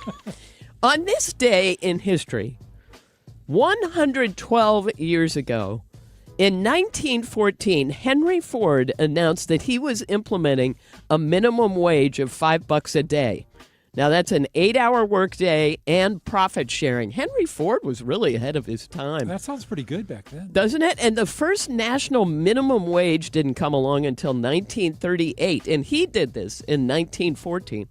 But it was in 1938, and the Fair Labor Standards Act set it at 25 cents an hour. Today, it's $7.25 an hour. Ours just went to $15 an hour in Missouri. Hey, what did Henry Ford set it at? He set it at $5 a day. A day. Yes. Okay. So if you worked for him, that's what you got. So it's $7.25 if exempt, but it's $15 an hour. Yeah. So isn't that interesting? Okay, and then 61 years ago today, in 1965. CBS acquired Fender guitars for $13 million. Did you know that? I think I only know that because you told me that on a previous incarnation of Susan. Did you know that, Fred? Yes. Same reason. Yeah, I knew that. Okay. That's weird. It is. And then in 1985, Fender employees purchased the company from CBS for an undisclosed amount. Right. I remember that, too. I just think that's very interesting. And every year, Fender sells about $700 million worth of electric and acoustic guitars. Wow. $700 million. Rock and roll is not dead, people. No. And it's so much fun. Like, as someone who did buy a Fender when I was 12 years old, but to go into, I was at Guitar Center a couple of weeks ago. Chicago Music Exchange. You would love that. Yeah. Well, I was at Guitar Center because I bought Fred a new pair of headphones. That's right. Thank you very much. These are wonderful. Oh, yeah. Just welcome to our world. walking around that place, and it's fun. I'm lucky that I'm not a musician, that I don't have any, because I would just want to buy guitar after guitar after guitar. I believe me, I understand this. Yeah. And so $700 million in electric, acoustic guitars, basses, amps, and accessories. But, man, that's a lot of money. And this is National Bird Day. Do with that what you will. National Whipped Cream Day as well. And I do love whipped cream. I'm just going to throw it out there. Real, of course. Put a little bit of vanilla in there and some powdered sugar. Oh, and you'll never go back. Wow. Sounds good. Just thought. By the way, thought it just came in a can. Oh, Fred. Yeah, me guess too. What? They give you cans you could put them in and shake it up yourself and spray them if you're really hardcore. I did not know that. Yeah. Oh, yeah. I don't know why I know these things, but people. You learn I like things to bake. On Sue's News. You get your own little PhD here on 97.1 FM right. Talk. You know what? Pharaoh's Donuts. I think it's Pharaoh's locally who has a donut that they make and actually fill with just whipped cream, and it is so good. Oh, my gosh. Okay. The Stranger Things finale made as much as $25 million in theaters. They didn't really have it here. You could see it when it came out, but they did not do it in all markets. Meanwhile, Prince songs Purple Rain and When Doves Cry got a streaming boost from the show. Hang on a second here. I have an announcement to make on Stranger Things, and I don't think I've sent you the news release, Sue. Okay? I'm out. Yep. I'm not. I started the last season. I know a little bit about what happens. I don't care who's gay and who's not. I'm out. I'm not going to watch it. I'm done with it. So I hope that everyone enjoyed the fourth season, but I'm gonna put it to rest right where we ended season 3. You and I both agreed that was a good spot to end it. So I've made an executive decision to move away from Stranger Things. I have to say, when you told me that, I thought, somehow this releases me from having to watch it. Right. You know, I don't know how that's related, but I appreciate that. I feel very good about my decision. I really do. Oh, okay. You know, they always talk about people setting off guns on New Year's Eve, and this story came out today. A 21-year-old guy in Florida got arrested after he fired a gun while celebrating on New Year's. The bullet went through a woman's bedroom wall and ended up under her pillow. Luckily, she's okay. Here she is. These are the homeowners talking about it. 11:58 is when all the gunshots happened around the neighborhood. By 12:15, there was bullets flying through our house. My 4-year-old, luckily, he normally sleeps in our bed, and just by the grace of God, he wasn't in there that night. The bullet was right there by my pillow. I remember it being very hot, and that's when I grabbed my son, and we went into the other bedroom because we didn't know what else was coming in. Well, that'll scare the hell out of you. Right? Wow. Man, that freaked me out. I know they say not to do it, but when you hear a story like that, you're like, okay, yes, I see why now. Fred, are you freaked out? What? I am. I'm trying to think if it could happen in my bedroom. Oh, You know, what wall is open? That's where your brain goes. That's interesting. Really. That's not where mine went. In the heavily fortified South County area of St. Louis, you're concerned about your bedroom and whether or not the bullets get. That's good, though. You got to think through these things. We had a lot of celebrating for New Year's Eve. Really? A lot of Okay. fireworks. I didn't know there was so much danger out there. Oh, you're killing me. You know what? I found in the county, they do the whole fireworks thing, but it doesn't go on all night. Right. No. In the city, it just keeps going, and you're like, am I ever going to sleep? Sorry, crowd. But it's much easier in the county. All right.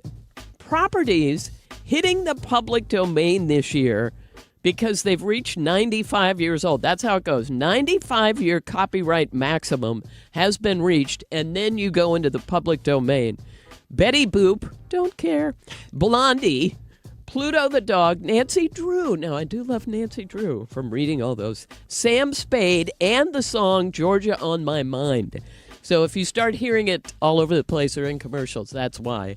It's now public domain. I still want to know a little bit more about the whole public domain thing and how it happened. And why do we pick 95 years and not 100 years? And it is weird to me because what we started down this journey a couple of years ago when we realized that they were remaking, what was the kids' story or the Disney story, and they made it a horror. They made it horror. Winnie the Pooh. Winnie the Pooh, that was it, right. And they've got the Betty Boop one coming out this year because she's public Because domain. of that, right. Yeah, and I don't know how they picked 95, but that's what it is. And that's why as soon as that expires, it goes out. Okay, have you seen this? There are more articles announcing that MTV has shut down its music channels. What most of these articles are conveniently ignoring, I guess, either out of ignorance or just for the sake of clickbait, is there are MTV channels that show videos in the U.S. Well, I don't watch these. I have no idea who does. But I guess they've killed them throughout the world, but left them here. The shutdown affects MTV's music channels in the UK, Australia, France, Poland. I didn't realize they even had it. So I guess they just keep on the shows they're doing? Right. I guess. As of last night, Americans still have MTV Live and Classic. That could change, but currently there's no word if Paramount plans to shut those down. It's not something I do. Now, if a video were to come on, I don't know. Do you seek them out? I seek them out, but I only seek them out on the songs that I'm really into or most curious about. So, yeah, like if a new song comes out in particular, well, that's fair. I'll say, and Alexa and I really like watching videos together, so that's something that we do. Okay, well, that's new stuff, right? You don't go, oh, gosh, I want to see Aha. Mostly new stuff, Okay, right. Yeah. I mean, and I love I'd the watch Aha though. video Yeah. if it came on, but it's just interesting. All right, 2026 is here, which means all of our favorite movies from 1976 are going to celebrate their golden anniversary this year, people. You ready to feel old? There were a lot of big movies in the mid-'70s. Here are 15. Well, let's just do 10. Outlaw Josie Wales. Alfred Hitchcock's Family Plot. I never saw that. I didn't even hear of it, and I saw that today, and I'm like, well, look that one up. I don't know that one. Family Plot. Okay. 8, Freaky Friday. Rocky turns 50. Wow. I didn't see that when it came out. I was much older because, again, Louise Thomas said no. Yeah, I remember that. Carrie, number 6. The Car Wash. The Omen. Oh, no way I would ever watch that. All the President's Men turns 50. Bad News Bears. I wasn't allowed to see that either, but I watched it later and I loved it. You know what? I probably shouldn't have, but I remember seeing that movie in the theater when I was that's a kid. awesome. And even With though Walter Matthau. The original is so good, right? Yeah, really, really good. And number 1 was Taxi Driver, which I was not allowed to watch either. Did you see that, Fred? Who's in that, Mark? That's a big one. That's De Niro. Okay. Yeah. You mentioned, you just mentioned a movie, though, that I was going to look up. Like a torture scene. Wait, in Taxi Driver? No? Oh, I don't know. Maybe not. Taxi Driver, Mad News Bears, President's Men, Omen, Car Wash, Carrie, Rocky, Freaky Friday, Family Plot. Did you want to look up Family Plot so we can watch it, see what it is? Maybe that's it. I don't know. Are you thinking about the dentist scene in Oh, yeah. The Hell? Feed Me Seymour? No. Oh. What? Not in Chinatown. Oh. Jack Nicholson. No, Dustin Hoffman. What the hell was that movie? Yeah. Is that what you're thinking of? Okay. Wait, Brain what fart. movie was that? Oh, now I'm confused. I'll get it. Okay. And finally, in Sue's news, we have today's random fact. Marathon Man. Oh, there it was. Marathon Man. I never saw that either. Great movie. I blame my mother. It is Saguro cactuses in Arizona can grow to be more than 40 feet tall, but it can take almost a decade for them to reach just 1 inch in height. That's crazy. What? And that's why it's a random fact on this Monday afternoon. I'm Dan Loney with Your Money Now. The first oral version of a GLP-1 treatment is hitting the shelves to help people deal with weight loss. The Wegovy pill is available just 2 weeks after regulators gave its approval, with a price tag between $150 and $300. A new report by Realtor.com looks at the cities that may see the sharpest increase in home sales this year. Toledo, Ohio tops the list with an expected increase of more than 13%. Syracuse, New York, Scranton, Pennsylvania, and Rochester, New York are also in the top 4 and expected to see double-digit increases as well. Stocks with a strong showing to start the week. The Dow Industrial Average set a closing record at 48,977 after a gain of 595 points. The S&P 500 was up 160. The NASDAQ up 160. The S&P 500 up by 43. And the Avatar franchise crossed the $1 billion plateau over the weekend in just 3 weeks, one of the 10 fastest films to do that. That's Your Money Now. I know that hiring can be challenging. You sort through tons of resumes and you get too many so-so applicants. You're just waiting for someone to match your role perfectly. Well, now, there's a place where you can meet them fast. ZipRecruiter. Need to hire right away. Start your search for strong candidates. The right fit awaits. Build your team. Build it sooner.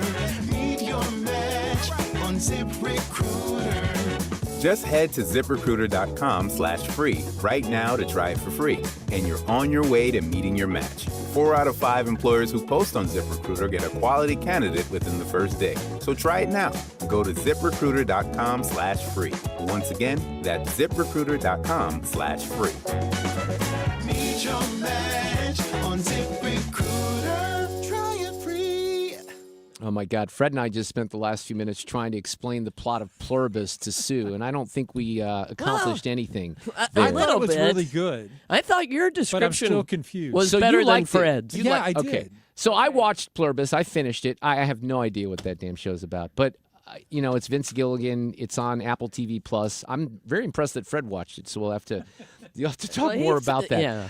Let's talk about Game Day Men's Health. I love Matt Lawrence. He's got a great team. This is a good New Year's resolution type of situation where you can get out to Game Day Men's Health. They're located at 6440 in Clarkson and Olive. Great location. You don't need to block off an entire half a day or take a day off work. They're offering you a free 1-hour visit for a free testosterone and PSA test. Within 20 minutes, they'll come back with results and a game plan for you. Now, they have a lot of stuff going on when it comes to medical weight loss. That's very hot right now. They can offer awesome prices because they have their own FDA-approved pharmacy now, and that's a big deal. So if you're interested in medical weight loss, Game Day can help you with that. Peptides have really blown up. If you want a place to explore vitamin therapy or peptides, they're there for you. Or, again, guys, the testosterone and PSA test, if you've never gone through something like that and you're looking for a great, great place to go where you're going to feel comfortable and guided through all the particulars, that's what you're going to get at Game Day Men's Health. Get back to the top of your game. GameDayMen'sHealth.com. They're in Glen Carbon, Illinois, O'Fallon, Missouri, and that location in Chesterfield. Heidi Ricken, Provost of Ricken Financial, understands the importance of financial stability in your retirement plans. If there's something we can do to help benefit your financial future and provide more strength and stability in your retirement plan, that's exactly what we do here. And we do so on a complimentary basis. Call today, 314-207-6211 or online at rickenfinancial.com and join us for Kickin' with the Rickens, Sundays at 1 p.m. right here on 97.1 FM Talk. Investment advisory products and services made available through Impact Partnership Wealth, LLC, IPW, a registered investment advisor. Hi, I'm Joe Cordell of Cordell & Cordell, America's largest family law firm. During this time of year, difficult relationships sometimes become impossible. If you or someone you care about is facing a family law issue, let us set up a 1-hour Cordell Consult. The Cordell Consult is a meeting with a local attorney who will give you clear guidance about your options, whether it's a separation, a postnuptial agreement, divorce, or custody. CordellCordell.com. The choice of a lawyer is an important decision and should not be based solely upon advertisements. 600 Kelwood, St. Louis. It's time for a $98 furnace tune-up. This portion of the show is sponsored by Jerry Kelly, heating, air conditioning, electrical, and plumbing. Bold takes, real talk, no apologies. 97.1 FM Talk, St. Louis conservative. Oh, my God, we're still talking about Pluribus. See, this was a mistake. I cannot believe that Fred watched Pluribus, but you said that you watched it because your kids made you, right? Yeah, they were in from out of town. My kids, my wife Marie, had been watching it all along, and the final episode was coming up. Right. So I had to binge it in one day. 8 episodes, I guess. Oh. Yeah. So we could watch the final episode together. You put the work in, Fred. I'm proud of you. That's good. Even though it's a very dedicated confusing man, show. Fred. Yeah, I like that. That was a family sacrifice that you made. Tim Murtagh is with us. He writes for the Washington Times, founder and principal of Line Drive Public Affairs. Did you watch Pluribus, Tim, by any chance? Since that's the question this afternoon. You know what? I gave it a shot. I watched about half of the first episode because I love the lead actress in Better Call Saul. Ray I love her Seahorn, work in yeah. Better Call Saul. Yeah. Ray Seahorn. But I got called away from it. I didn't dislike it. I just never went back to it. I'll give it another chance because I think she's great. She is great, and she's great, but it's an investment. It is a slog, and I love Vince Gilligan. I've been in on all his shows, and I'm in the camp that thinks that Better Call Saul was even better than Breaking Bad. So I'm a fan. Maybe of his, so. for sure. Yeah. I just at the risk of staying away from politics talk here for a second, I just finished my first rewatch of Breaking Bad since the first time I saw it all, 10 years ago. Yeah, so I just recently, last month, it holds up, man. That the second half of the final season of Breaking Bad is far and away the best television it's incredible. of all time. It's incredible. In my opinion. So I've watched 3 television shows in entirety 2 times. And Breaking Bad was one of them. Better Call Saul was another, and Mad Men was the third. And all outstanding, really good. Well, we could talk all day about this, but let's talk about Venezuela and some other things here, Tim. Let me start with that. I know you wrote a column that intrigued me about health care, and we have some things that kicked in, obviously, at the first of the year. But when it comes to everything and the reaction from what happened in Venezuela, I was off the grid last week because I took a little time off here during the holidays. So when I start getting text messages on Saturday morning, realizing that some things have changed, I was caught off guard. But what do you make of what happened in Venezuela and Maduro appearing in court today and the reaction on the part of the left? Well, first, what happened in Venezuela and what President Trump and the United States military and Delta Force pulled off is really nothing short of a modern military and technological miracle. It really is amazing what they managed to do to go into a heavily fortified military base, go into the guy's mansion, snatch him, and get him and his wife out of there, and no Americans were killed. It's so amazing. It is good for America. That guy was a threat to this entire hemisphere. He was sending drug boats into the United States. He's been doing it for years. Democrats They claim to care about the sanctity of elections. Well, this guy stole an election in plain sight. The guy got clobbered in his election. He lost by 4 million votes, and he did everything in his power to hold on to power illegally. The whole world knew that it was an illegal presidency down there. Donald Trump did everybody a favor, most of all this country and the people of Venezuela. And the way that the Democrats have reacted to this is, one, predictable, and two, pathetic. They had Maduro as a number one enemy, public enemy in this hemisphere when Joe Biden was president, and they wanted him gone. Biden even raised the bounty on his head to $25 million for information that led to his arrest and conviction. Well, Trump goes and arrests him, which Biden said, we put up $25 million. Somebody needs to go arrest. Who did they think was going to arrest him? Somebody had to go do it. Yeah, that's right. So Trump did. Yeah, so Trump did it, and now all the Democrats, led by this complete waste of space in the United States Senate, I know others have other favorites, but I think the most odious member of the United States Murphy. Senate is Chris Murphy from no doubt. Connecticut. He's the winner. God, he's number one on my power rankings. I'll tell you that right now. He was all over television talking about how Trump, during the first Trump term, talking about how Maduro is staying in power, proves that Trump is Putin's puppet. If he weren't under Putin's control, he would get rid of the guy. And now that Trump has done exactly that, he says, it's illegal. You can't, this is, it's just, they're not to be taken seriously. They just are not. So it was interesting. God. What happened when all this started breaking, and I'm waking up, and I've got 5 kids in my basement that slept over with my daughter, and I'm kind of groggy. So I should have gone to the Washington Times, but I was curious, Tim, and I went to the Washington Post. And I opened up the Washington Post. They have this editorial on Saturday morning that heaps great praise on this operation, calling it a major victory for American interests, going on and on about how this was important, right? Now, they did say the question is what comes next, and they asked some questions about that. But what then brings the rest of the left, when the Washington Post and other people like John Fetterman, who said some things that make sense, to think that they have to oppose this? The only reason, it's clear, is because it's Donald J. Trump. Yeah, and you have Axios has a story today that there's a lot of Democrats who are not brave enough to put their names on their quotes, but there are some moderate Democrats and Democrats that are in swing districts, and we don't have that many swing districts left in this country, but there are some. And these Democrats are like saying, hey, I wish my party wouldn't just reflexively oppose everything that Donald Trump does. When there's a win for America, it's okay to say, yay, America. Right. You know what I mean? Absolutely. It's incredible. And so some of these Democrats are like, guys, it's okay to clap your hands when America wins. But the problem is the insane radical base, the people who you saw marching in the streets yesterday in communist New York City, the people who marching in the streets, that's the Democrat base. And every Democrat office holder, whether they masquerade as a moderate or not, is scared to death of them. That's why every single member of Congress who has a D next to their name is completely indistinguishable in public statements and voting records from Bernie Sanders. You remember, in 2016 and 2020, the Democratic National Committee did everything in their power to keep the presidential nomination away from Bernie Sanders because he was viewed as too radically left. He was a socialist. They didn't want anything to do with him. They were horrified that he was on stage with all their candidates. They hated it. Does everybody remember that? Oh, yeah. Now, he's the conscience of the party now. That's how far left they've moved. It's These unbelievable. People are insane. It really is. All right. One of the reasons I wanted to talk to you, though, Tim Murtagh from Washington Times is here with us, is healthcare. So now the calendar has turned. We had this big argument during the shutdown. The Democrats didn't seem to take any victories out of that, but obviously they feel pretty strongly that this issue of healthcare and these ACA subsidies increasing the cost to many Americans, even those Americans who can probably afford it, is a winning issue for the midterms, right? They're kind of banking on that heading into the rest of this political year. Your thoughts on that? Well, I've seen a lot of polling, and a lot of people have too, public polling as well, that shows that voters are care about the price of things and affordability. That's the buzzword, and also the cost of health care. That's not surprising because very frequently economic issues do drive the conversation in campaigns. Well, let me tell you something.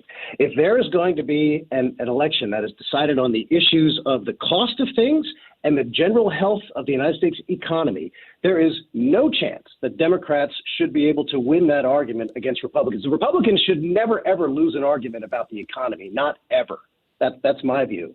And so what the Democrats are doing, it's very important to remember, the Democrats are not fighting for health care. They're not defending people's health care. They're fighting for Obamacare. And that is a huge difference. Obamacare, as it currently stands, is nothing but a gigantic funnel which takes taxpayer dollars from Washington and funnels trillions of them directly to the giant health insurance companies. That's what's going on. That's what Democrats were fighting for. What they were battling over during that shutdown was sending tens or hundreds of billions of dollars right to places like United Health, which is the largest healthcare company in the world and the 8th largest company of any kind in the world, sending billions, even trillions over years. They got everything they wanted in Obamacare. They got everything they wanted in Joe Biden's Inflation Reduction Act, and they want more. And to pay them back, you know what these health insurance companies are doing? They are underwriting Prop 50 in California, which is Gavin Newsom's plan to redraw the map and kick Republicans out of Congress in California. United Health and Blue Shield of California are funding, donating money to the campaign to push Prop 50 and kick Republicans out of Congress. They're paying the Democrats back for funneling hundreds of billions, maybe even trillions of dollars to them through Obamacare. I would call that an uncovered. Yeah, I would call that an undercovered story for sure. But I'm also confused, Tim, because I was told very reliably more than a decade ago by Senator Claire McCaskill that it was going to, lower everyone's premiums and this was going to save the healthcare system. I tried to convince her it would be a boondoggle, but who do you think was right in the end there? I don't think Senator McCaskill and those Democrats were right, but they're still trying to push this nonsense on the American people. Then the question becomes, can the Republicans take a hold of that issue and make it work for them?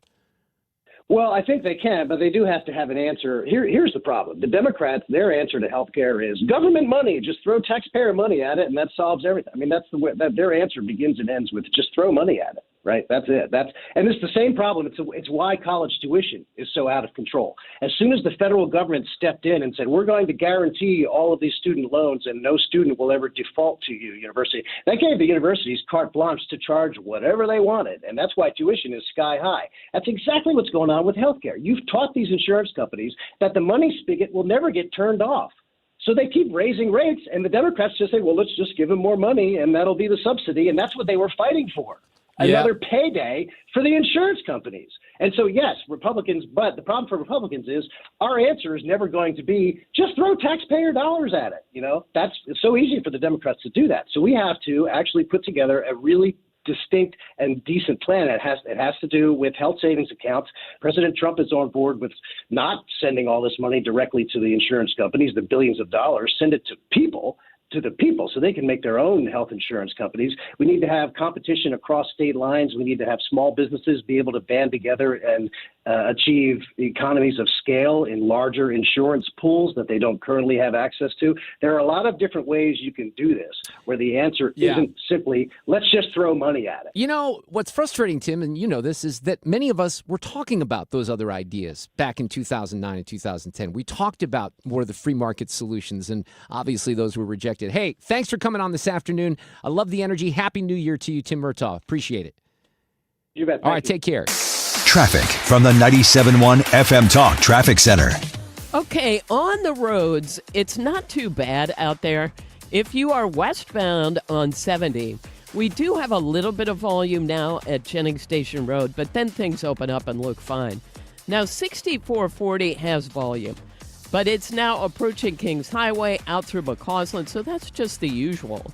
And then a little bit in the Chesterfield Valley area and Highway N. Southbound 270, it's just moderate volume. Olive down through, well, this is pockets, but it does go down through 44. 55 slowing south of Arsenal, down through, it looks like Bates still, and 44 westbound, slowing in front of the Arch grounds. If you are headed into Illinois, things look great. No delays on the bridges downtown. I'm Sue Thomas, and that's traffic on 97.1 FM Talk, St. Louis Conservative.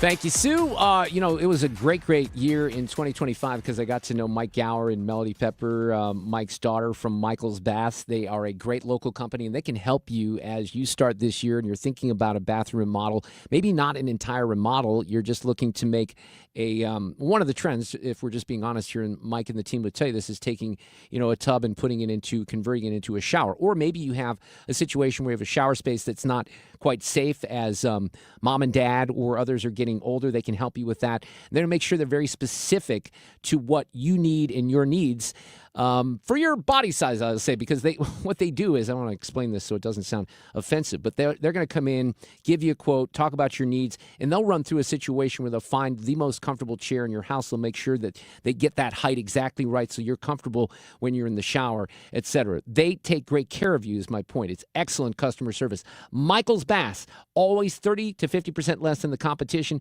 Call them at 636-775-0800. The website, michaelsbaths.com. Hey, it's your main man, Jimmy Fallon, and I am headed your way. Saturday, January 24th at the Factory in Chesterfield. We are defunding the joke police. So grab your tickets at 971fmtalk.com/events, and I will see you in the loo. When you're approaching retirement, there are a lot of questions to answer. Do you have enough money to fund your income for life? How should you claim Social Security? And what's your plan for health care and long-term care? Hi, I'm Eric Robert, Director of Investments with the ClearPath Wealth Management Group at Stifel and host of On the Money Saturday mornings at 11 on 97.1 FM Talk. Don't leave your retirement to chance. It's crucial to understand and address relevant risks before you retire. Our team can help you get organized, guide you through critical retirement decisions, and create an investment portfolio designed around your needs. To schedule your free retirement plan consultation, go to clearpathinvesting.com. That's clearpathinvesting.com. Or call us at 636-695-2650. That's clearpathinvesting.com or 636-695-2650. Stifel Nicholas and Company Incorporated, member SIPC and NYSE. This holiday season, when you get them Steel, batteries are included. Buy select battery tool sets and get a free extra battery. Visit SteelUSA.com for gift ideas and seasonal savings. Happy holidays from Steel. Offer valid for a limited time only at participating dealers while supplies last.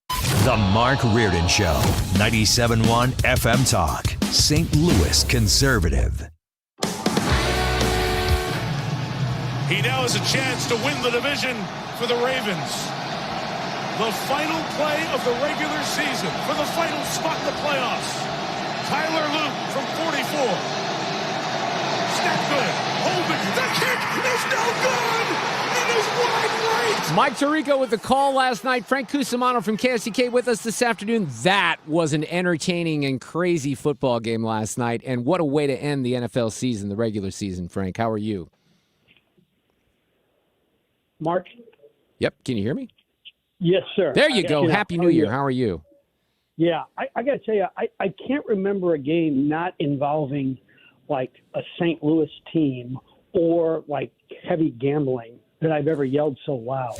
I mean, and it was 3 different times, Mark. I mean, the Rodgers touchdown pass, then the Flowers reception, and then the missed field goal. It was just, I mean, there's nothing like the NFL, and to finish out the season like that was just beautiful. That's why I love it so much, and I was captivated last night. My wife was upstairs. I was downstairs. My daughter's sleeping. We're both yelling. She's yelling from upstairs. Can you believe that? I'm yelling from downstairs because it was crazy, like you said. And you look at Rodgers on the sideline, and he looks, okay, I tried. I did my best. This is it. Maybe this is my career. And then the kid misses the kick, and was a Christmas miracle, wasn't it, for the Steelers last night? Yeah. In fact, in terms of our household, my wife was yelling. Well, no, I was yelling, and she's saying, "Is this something fantasy football related?" I said, "No, it's just football." Yeah, and it's the best. Yeah, it was fun. And now it's cool because we get to see Rodgers one more time, and I would not be surprised at all. I know Houston's defense is really good, but you get DK Metcalf back. Rodgers had his best throwing day of the season. I would not be shocked if they could win that first game. So let's talk about this first round of games because there's most certainly some good ones. Bills, Jags should be exciting. Niners, Eagles, Packers, Bears, Chargers, Patriots, Packers, Bears, of course.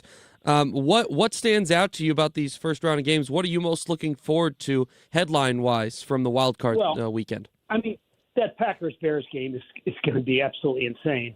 But I tell you what, this Jags-Bills game, who would have ever thought? Like in the beginning of the season, if you would have said, well, it's going to be Josh Allen against Trevor Lawrence in the playoffs, well, it's got to be Josh Allen, right? Well, I mean, Trevor Lawrence has been incredible. He's looking good. Fourth player in NFL history to throw for 25 and run for 10. So it no longer is that a decisive advantage for Josh Allen against Trevor Lawrence. That whole Jacksonville story with Liam Cohen taking over and, kind of resurrecting Lawrence's career, it's beautiful. They are capable of winning the Super Bowl. That is a Super Bowl caliber team from what I've seen here in the last few weeks. Let's talk about Mizzou football real quick. First of all, great victory against Florida on the basketball court after an embarrassment against Illinois. That was awesome. But now it's looking like we may have the kid who is the backup for Mississippi who's hurt that might play for Eli Drinkwitz and the University of Missouri. What do you know about this situation? Yeah, well, it's almost like it's a done deal, but he's going to finish out the remainder of the playoffs for Ole Miss, and who knows if Chambers were to get hurt, he'd get in there right away. But this is a guy with a big time arm who they say has a Marv Marinovich kind of father, which is kind of weird, but he grew. I mean, here's the thing: is if Lane Kiffin, he recruited that kid, right? Yeah. He recruited him and named him the starter, and then he got Wally pipped by Chambliss. Austin Simmons, make no mistakes, has some big time ability. So I think this is a good move by Drink, doing this right away so they kind of solve the quarterback situation. But here's my question is how I'm excited as hell. You have no idea. But how did they pull that off? I mean, I don't even know any of the backstory because, as you indicated, it seems like it's a done deal.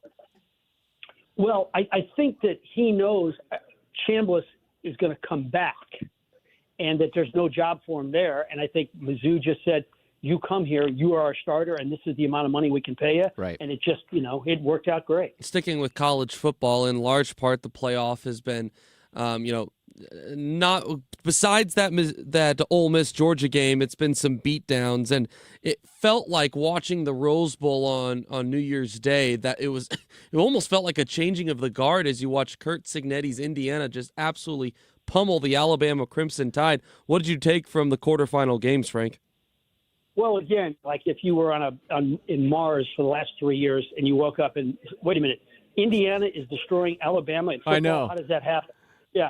And the Curt Cignetti thing is not only the best coaching job this season, it's one of the 2 or 3 greatest in the history of football. I mean, before he got there, Indiana was the losingest team in all of college football, and now they're destroying Alabama in a bowl game. So they have the Heisman Trophy winner. And did you hear what they just did? They got the quarterback from TCU for next year. So this thing's got legs. He spent 4 years with the great Nick Saban, and he's basically the new Nick Saban. I hope they can win it all. And it's one of those things, I had a lot of discussions over the break about NIL and, you're debating back and forth with friends. And I see some of the dark sides, that are being represented in collegiate sports. And I'm not a fan of a lot of the Wild West, but it is what these coaches have to deal with, right? It's the landscape that we have right now. So you don't have a lot of choices. And the case that I would make, Frank, is that, look, in the olden days, like 4 years ago, there would be no chance that a school like the University of Indiana could compete for the national championship or a school like the University of Missouri. Now you do have that chance. I want more rules. I don't want as many kids flipping every year, but it does offer more programs, more hope, doesn't it? It does. And here's the best way to look at it. In the old days, you would pay players, but you'd have to go in the back door. Yes. Now everybody goes through the front door. Absolutely. Frank Cusumano, Happy New Year. We'll talk on Friday. Appreciate it. Okay, buddy. All right, take care. Traffic from the 97.1 FM Talk Traffic Center. Well, we've had an incident down south on 55 near M. It was an accident. They moved it off to the shoulder. Still a little bit of volume down there, but most of it is between Arsenal and Bates. And westbound 40 is a slow go. Kings Highway out through McCausland, a little bit at N. 70 westbound, moderate volume at Jennings Station Road before it opens up. And if you're on southbound 270, most of the volume there is from Olive down through Doherty Ferry. Headed into Illinois, things look great on the bridges downtown. This report brought to you by Lakeside Renovation and Design. For over 25 years, they've been St. Louis's trusted choice for transforming homes inside and out. From windows and siding to kitchens, baths, and outdoor spaces, they deliver quality craftsmanship backed by lifetime warranties. Visit lakesiderd.com to start your dream project today. I'm Sue Thomas. That's Traffic 97.1 FM Talk, St. Louis Conservative. Attention. Have you racked up $10,000 or more in credit card debt? Are you barely getting by making minimum payments? With credit card debt reaching all-time highs, National Debt Relief is notifying consumers about significant debt relief options currently being made available to help those with overwhelming credit card debt. These options may reduce a large portion of credit card debt for those who qualify. You don't need to declare bankruptcy or take out a consolidation loan, and you may only have to pay back a fraction of what you owe, even if you have bad credit. National Debt Relief has already reduced the credit card debt for more than 550,000 consumers, so don't wait. If you owe $10,000, $20,000, or even $100,000 in credit card debt, you can now take advantage of this financial debt relief as the cost of living continues to skyrocket. To check what debt reduction you may qualify for, call 800-894-7722. That's 800-894-7722. Again, 800-894-7722. License number E2014A. Hey, it's good to see you. You know, there's a certain way we do things around here, the Grasser way. The Grasser way? We don't cut corners and we don't take shortcuts. Not on the little stuff and not on the big stuff. We do the big stuff. That's right. Whole home generators that kick on the moment the grid gives up. Lights stay on, heat stays on, your family stays safe. So your house stays warm. And your ice cream stays frozen. Green is always Grasser at GrasserHomeservices.com. Finding great candidates to hire can be like, well, trying to find a needle in a haystack. Sure, you can post your job to some job board, but then all you can do is hope the right person comes along, which is why you should try ZipRecruiter for free at ZipRecruiter.com/radio. ZipRecruiter doesn't depend on candidates finding you. It finds them for you. Its powerful technology identifies people with the right experience and actively invites them to apply to your job. You get qualified candidates fast. So while other companies might deliver a lot of hay, ZipRecruiter finds you what you're looking for. The needle in the haystack. See why 4 out of 5 employers who post a job on ZipRecruiter get a quality candidate within the first day. ZipRecruiter, the smartest way to hire. And right now, you can try ZipRecruiter for free. That's right, free at ZipRecruiter.com/radio. That's ZipRecruiter.com/radio. ZipRecruiter.com/radio. ZipRecruiter. You've been listening to the very popular Wellness One for many years, Saturdays and Sundays on 97.1 FM Talk. We're happy to share that we've expanded the show to 4 times a week. Yes, 4 times every weekend. Saturday at 10 a.m., Saturday at 8 p.m., Sunday at 9 a.m., and Sunday at 2 p.m. It's the same great show designed to cut through the nonsense and provide you a common sense, science-based strategy for a healthy life. So join TJ and Aaron for Wellness One. Now 4 times a week on 97.1 FM Talk. KFTK FM Florissant from the Kaufman Townsley St. Louis's Injury Lawyers Studio. Call 314-777-7777. That's 314-777-7777. I think we might be a little early on the news, which is why I'm going to talk here just a little bit. I'm very much looking forward to Richard Porter joining us in the 5 o'clock hour. He's coming up after Fox News. He wrote a piece called 10 Reasons to Cheer the Arrest of Maduro. I think Richard also has some connections with the Republican Party in Illinois. He's coming up, plus an audio cut of the day in the next hour right here on 97.1 FM Talk.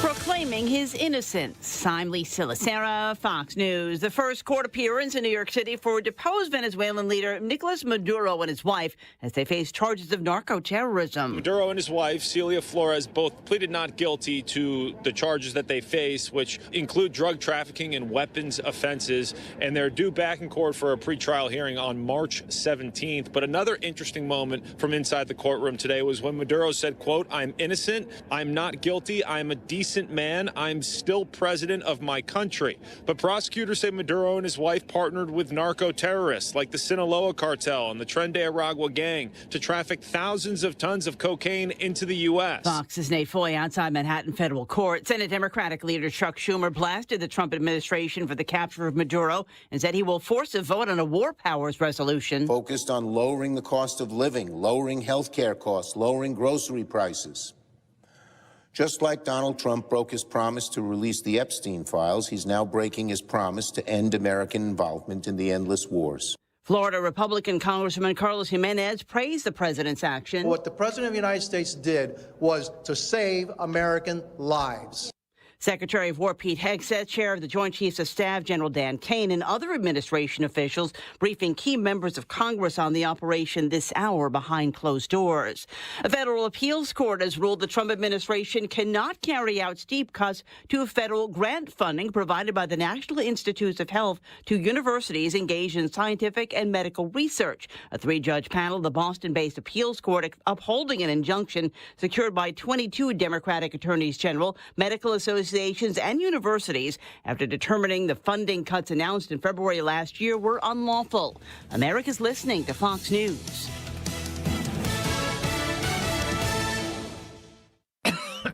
Oh, how's that flu, babe? Did you take Dayquil Intense Flu yet? Nah, I got this. Ugh, okay, I don't got this. You stay on the couch, and I'll grab the Dayquil. Undo your flu symptoms with Dayquil Intense Flu. Dayquil Intense Flu provides powerful relief of your flu symptoms. I'm ready for that to-do list. Wow, you do got this. Dayquil Intense Flu. The daytime coughing, aching, fever, under your flu medicine. Use as directed, keep out of reach of children. Hear that? That's Mike. He took ZzzQuil Pure Z's, so now he's sleeping soundly on a Sunday night. ZzzQuil Pure Z's are fast-acting melatonin gummies with a complementary botanical blend to help Mike get the sleep he needs to wake up refreshed and ready to conquer Monday. Let's do this Monday. ZzzQuil Pure Z's, just for sleep. Really great sleep. These statements have not been evaluated by the Food and Drug Administration. These products are not intended to diagnose, treat, cure, or prevent any disease. Use as directed. Air Comfort Service, heating, cooling, and insulation, weather. Quiet times and rather mild times over the next couple of days. Mild for the middle of winter anyway. Partly cloudy skies this evening and overnight will drop back to 45 for the low. On Tuesday, partly to mostly sunny and nice 62 in the afternoon. Tuesday night, partly cloudy 39. Wednesday, mostly sunny and 59. Clouds increase Wednesday night with periods of rain for Thursday into Thursday evening. This is 97.1 FM Talk. Chief Meteorologist Dave Murray. This hour of the Mark Reardon Show is sponsored by Gamma Tree Experts. Your trees deserve the best care. Call Gamma Tree Experts. This is the Mark Reardon Show on 97.1 FM Talk. I mentioned a couple of times, I got up on Saturday, got a couple of texts from lefties that were all upset about Venezuela, and I really was unaware of what was happening because I was off the grid last week and wasn't dialed in. So I get on the X, formerly Twitter, start searching around. And I land on an article about what happened. I want to read part of that to you here. I'm not going to tell you the source until I reveal the content of the story. So the story says this: millions of people around the world, most of all in Venezuela, are celebrating the downfall of the dictator Nicolas Maduro. Or if you're on CNN today, you have to pronounce it Nicolas Maduro. You have to say it that way. President Donald Trump's decision to capture him on Saturday was one of the boldest moves a president has made in years, and the operation was an unquestionable tactical success. The next step is ensuring that his triumph sets Venezuela up for stability and prosperity rather than more of the same or worse. What happened in Caracas was a clear reminder that America's military intelligence and cyber capabilities are second to none. More than 150 aircraft supported the Army's Delta Force in capturing Maduro and his wife. The couple are being extradited to the U.S. where they will face narco-terrorism. Actually, they were in court today. So this goes on. And I mean, this is a major victory for American interests. Just hours before, supportive Chinese officials held a chummy meeting with Maduro, who had also been propped up by Russia, Cuba, and Iran. So I'm looking at this, right? And those of you who have not read this, you must think this is from National Review or some conservative publication. Oh, no. That's an editorial in the Washington Post, because they were heaping praise. So they didn't have a knee-jerk reaction, oh, big orange man bad, let's be against this. For some reason, maybe because of Jeff Bezos, I don't know, the editorial board at the Washington Post sat back and they thought about that one a little bit, and they came out with the right answer. And Richard Porter, who's a guy who I think has some connections to politics in Illinois. He contributes to Real Clear Politics. He is the former national committeeman to the RNC from Illinois. Wrote about this in Real Clear Politics about how you should cheer the arrest of Maduro. And he's with us this afternoon. Richard, welcome to 97.1 FM Talk in St. Louis. How are you? Well, there you are. The host did not press the button correctly. That was on me. How are you, Richard Porter? Welcome to the show. Good, thank you. There we go. Second time. All good. Thank you. Well, so it's interesting. I've talked about this in a few different segments this afternoon. You have most of the people on the left, like Schumer, who in the past had said something like this. And the president brags about his Venezuela policy? Give us a break. He hasn't brought an end to the Maduro regime. Well, that was in 2020. Now he has. You'd think that Chucky Schumer would be happy. He's not. This is, first, it is reckless. It is dangerous. Whenever our country has gotten involved in this kind of regime change and nation building, American families pay the price in blood and treasure. You can have, Richard, as you know, countless examples of some hypocrisy from Chris Murphy and some of the other Democrats on this particular topic. However, and I spent a little time on this in the last hour, Axios and some other sources are reporting there's some discomfort with some Democrats in Congress who don't want to speak, other than off the record, because they're like, wait a second, this is kind of a good thing. Shouldn't we be cheering things on when America does things right? And you kind of wrote about that aspect of the whole situation, didn't you? Yeah, look, I'm sort of amazed. Well, I guess I'm not amazed because we're so bitter. Whatever, if Trump cures cancer, that'll be a bad thing, right? Well, our Senator Eric Schmidt actually said that today. Yeah, and it's a great analogy. Yeah, exactly. Right. Think of all the unemployment. Think of all the people in those cancer centers that put out of work. It's terrible. Right. I just think it's so bizarre that when something good happens, just say it's good. It's not like the Republicans were upset when Obama managed to get bin Laden, right? There was no, how could you? What was the legality of shooting the man in his bed with his 15th wife with him? What are you talking about? The mentality, unfortunately, on the left is very weird. They're against kings until they're for them, and they're pro-theft. When you look at Minnesota, you kind of look around the base, say, what good things are they for? What do they really want to do?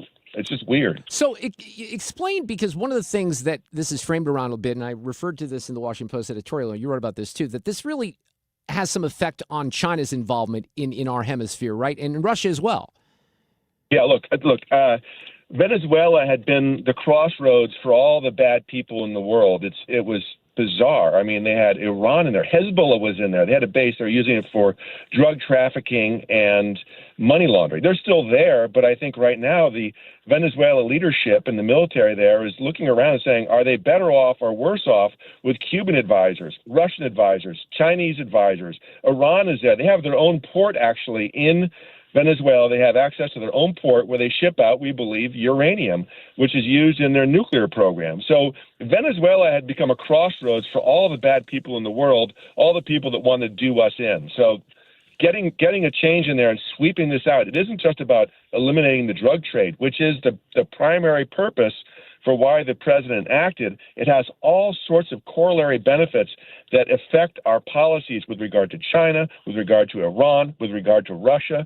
So this is a multifaceted good thing.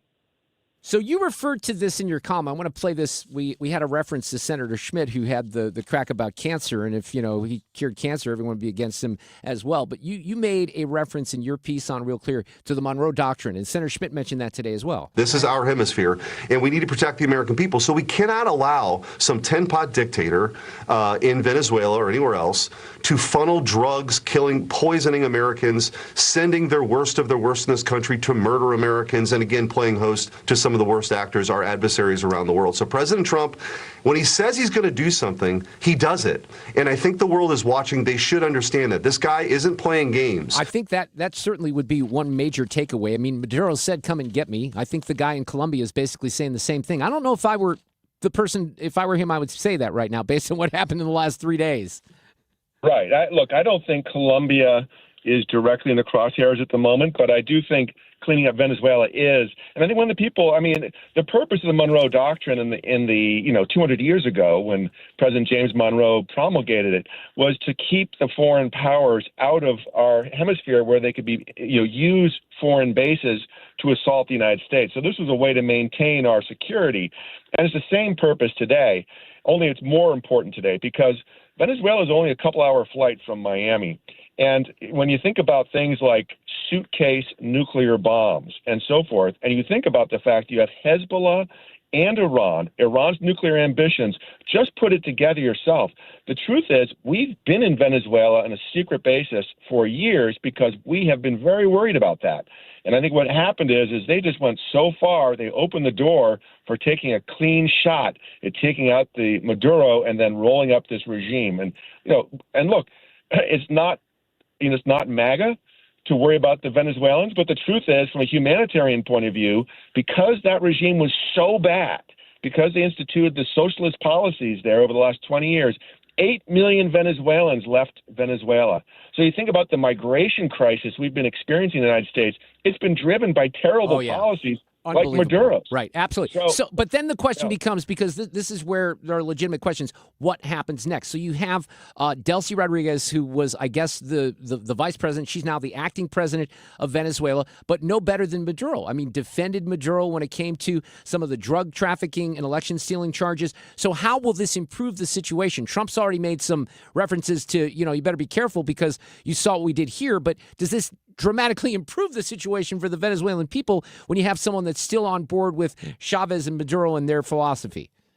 She's bad. She's tied to Cuban intelligence. She's very close with Russia. There are a number of people. She heads up both the internal security and the oil programs for Venezuela. Right. You have the generals. There is a rat's nest of bad people there. But when we just come in that sort of a swooping raid, kill a number of people, probably Cubans, all around Maduro, sweep him out of bed. In a minute and a half, we pulled him out of his room and his pajamas and on the plane, and off he was going, right? That sends a message. And what I think is very clear you're saying to these people who are basically crooks now. I mean, it's the classic socialist thing. They start fighting for the people and they start fighting for their own bank accounts. They all have money that's squirreled away in Switzerland or who knows where, and you can't spend that money if you're dead. And you can't spend the money if you're stuck in a U.S. prison. And so now when Rubio is talking to her and says, look, either you cooperate with us or you're next, and it might not be as nice as we did for Maduro, she knows it's real. It's not a bluff anymore. It's a prediction. And so she's got a real tough spot because in the room with her when she's talking to Rubio, no doubt there's some Cuban advisor sitting there who's probably armed himself. And so she's between a rock and a hard place. So they're having all sorts of sidebar conversations among the Venezuelans, you can bet, in Caracas, where they're saying, gosh, what do we do about these Cuban dudes? We got to get rid of them. We got to get rid of the Iranians. We got to get rid of the Chinese, the Russians, all these people they invited in because they're all threatening them too, right? I mean, so it is just a wild time going on in those offices now and going on in her head because she cares about living. There's a reason she stole all that money. She was planning on spending it and giving it to her kids. So, look, I mean, I think, they're going to make it easy. And I think Trump is very pragmatic about this. He has now made it very clear what the alternative is. It's not pretty. It's not negotiable. Here's what you're going to do, right? And I think it'll have some success. They might have to drop some more bombs. And frankly, I think it would be neater if they would drop some more bombs. I mean, just cleaner. I mean, because these are really, really bad people. And they shouldn't all run off with the money of the Venezuelans they stole, right? So, but look, with America first in mind, the main thing to do is make sure we don't have American casualties. We don't, get into an endless war. But if we can affect change with remote control and with effective threats like this, it's an unalloyed good. So then what let me play this audio soundbite to you from the president and just get reaction to this. Mexico has to get their act together because they're pouring through Mexico. We need Greenland from a national security situation. It's so strategic. Cuba looks like it's ready to fall. I don't know if they can hold out. But Cuba now has no income. They got all of their income from Venezuela, from the Venezuelan oil. Colombia is very sick, too, run by a sick man. All right, so it's a little hard to hear the audio there, but he's talking about Colombia, Venezuela. He mentions Greenland and going kind of back to strategically Greenland as well. This is where you do get the criticism more heavily, clearly from the left, but there are even the MAGA folks that say, hey, what happened to America first? What are you doing with all these foreign conflicts? Now, I thought your breakdown here a couple of minutes ago was very well done, Richard. I really did. But you do have people that, these are hard, very complicated situations geopolitically and otherwise. So it's kind of hard to come down with, strong feelings one way or another unless you're an expert like you are in a situation like this. Yeah, although I think the problem is that most Americans don't appreciate that Venezuela had become such a rat's nest, right? I mean, it's a beautiful place, Caribbean. Why would Hezbollah be in Venezuela? Why is Iran there, right? People just they're not even aware of that, you know? So now the interesting thing about Trump, and this is where, you know, he's such a unique figure in American politics, like bringing up Greenland. Right, I know. What? What about Greenland? But what it does is it just sort of stirs the pot. It gets the other side sort of spinning. It gets them off of Venezuela, by the way. Now they're worried about Greenland. They're all talking about Greenland. And by the way, he'll keep on doing his thing in Venezuela. I mean, he's a bit of a magician. I mean, so he brings things up, the words, is it a misdirection or is that the trick, right? And you know, I think to Colombia and Mexico, those are clearly threats because they're dancing with the drug cartels. He wants them to stop. Do I think he's going to invade those countries or take those presidents out? No, I don't. I don't think so at all. Maduro is a different situation. He was not a legitimate president. He clearly stole the last election. He was not recognized as president by either the Biden administration or by this administration, by the EU, and by most of the countries in Central and South America. So it's a much cleaner situation with regard to him under international law.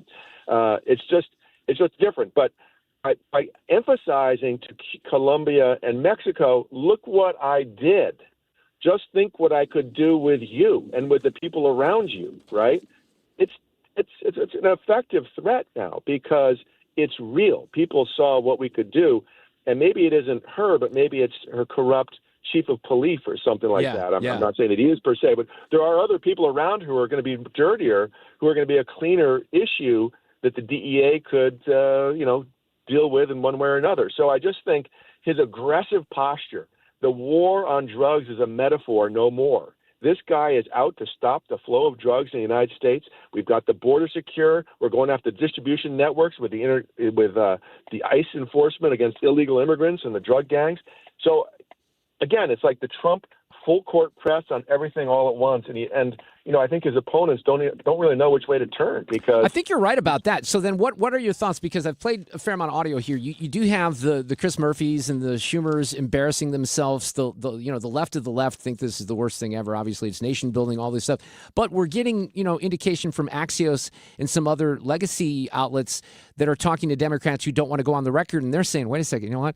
Maybe we should be cheering this on. Maybe we're on the wrong side of this politically." So where does that land? I don't know. I'm sort of surprised that there's not more reasonableness around this in the first instance. Fetterman, the guy who had a stroke, seems to be the only guy that has any common sense in the Democratic Party. Yeah.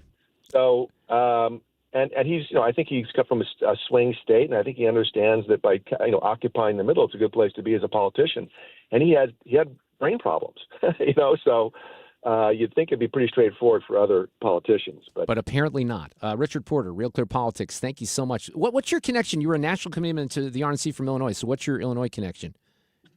Well, I'm a lawyer up in Chicago and been up here for 30 years. I was in the first Bush administration, too. I was on I ran the Domestic Policy Council and was a counselor to Dan Quayle. I'm involved with the Chicago Council on Global Affairs. I'm the board up here, so it's awesome. It's an interest. I'm very interested. I have a lot of friends from Venezuela, so I've been very, very focused on Venezuela. I'm just thrilled to see this happen, honestly. Well, I love the piece, and thank you for contributing here. You're not a Cubs fan, though, are you? We got to get that out of the way. Oh, dude, I am such a Cubs fan. I have the best seats in Wrigley. Unbelievable. You know what?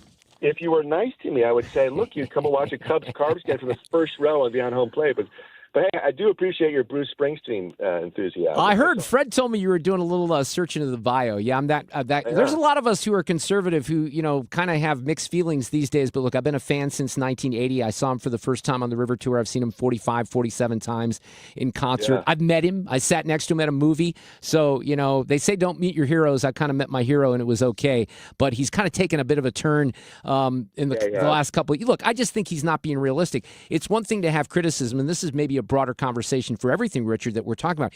You can criticize Donald Trump. I criticize him all the time. I don't like a lot of the things that he does, but they only criticize him. They don't want to focus on the guy that was slobbering in the Oval Office for 4 years, who, by the way, also wanted to take out Maduro. He just didn't do anything about it. Correct. Well, he said he wanted to, but he didn't act on it, right? I mean, Trump is all action, man. I mean, the guy makes stuff happen. No doubt about it. That kind of a guy. Richard Porter, we'll have you back. Thank you so much. I appreciate it.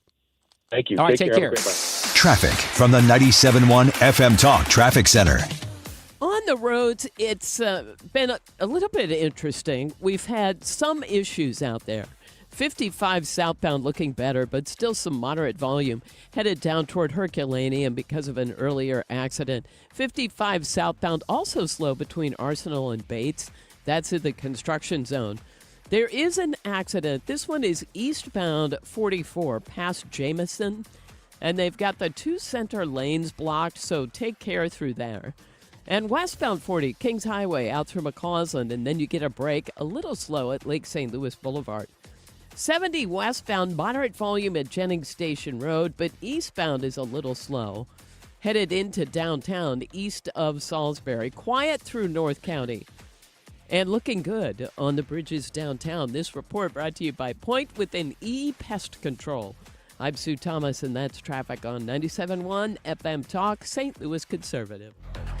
Tired of mice? Point Pest Control finds their entry points, eliminates the infestation, and seals them out for good with our exclusion services. Mention Annie to get 10% off on top of any other special. Call 636-798-0023. Visit Point with an E, pointpestcontrol.com. Well, the market was rocking today. At one point, I think it was up 800 points. It closed significantly higher than it did last week. I bring it up because I want to talk about Thomas Helbig and the team from the Retirement Advisor Group. We're very, very close to announcing our first seminar of the year. In fact, we're changing locations. I know we've been going to the Plaza Frontenac Hilton for a while. I think we're going to go out to Chesterfield, and we'll keep you posted on that. We do 5 of these a year. Sometimes people are more comfortable in a group setting where they can get together with Thomas, Bob Kershaw, Bob's wife Tammy, family-owned and operated. And if you're nearing retirement, or if you're just looking for some different strategies and answers, one thing that I can tell you with confidence is that people love Thomas once they get to know him. And I've had a lot of the clients of Thomas who I called. He put me in touch with a handful of them a couple years ago. They all said similar things about him and the way that he conducts,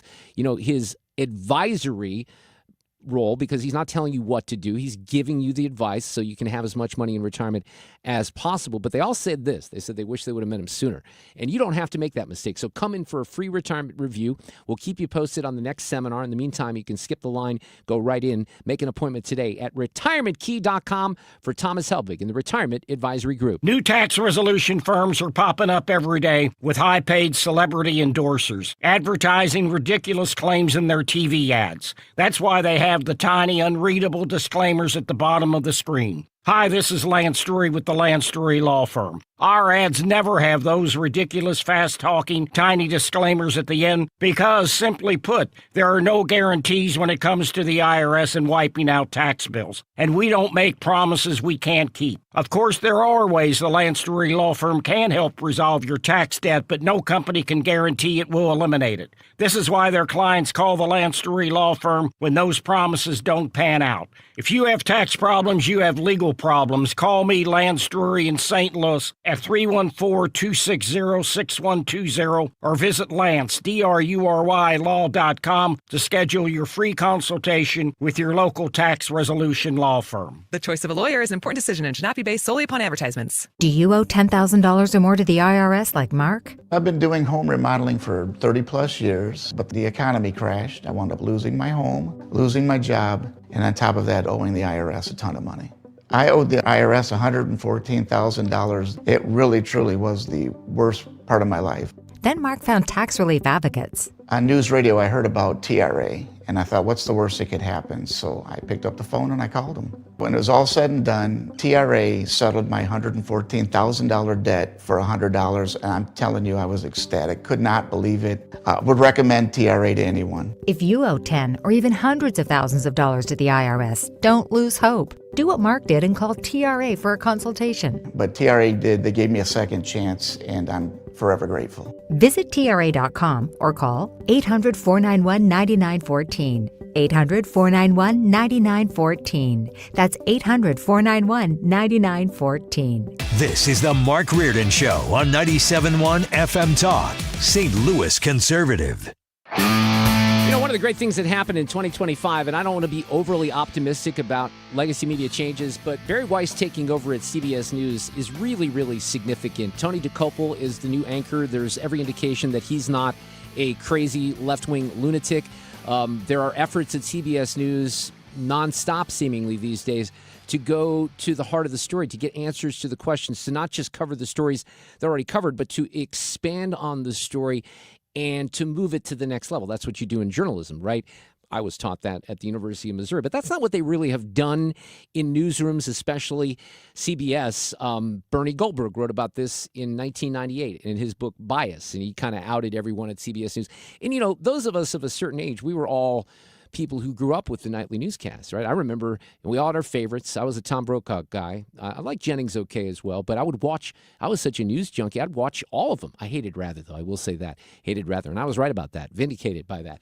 But the amount of bias that occurs in everyday journalism would stun most of you out there, and I try to track it on a regular basis. But let me give you a little insight into how it happens at a national level. This is from Catherine Herridge, who is a really good reporter and used to work for CBS. She quit about a year ago, and she's doing independent journalism. And the point that I want to make about the positivity of the legacy media changes in 2025 with Barry Weiss and others is that independent journalism. Look at Nick Shirley, this kid who just exposed more and more fraud in Minneapolis.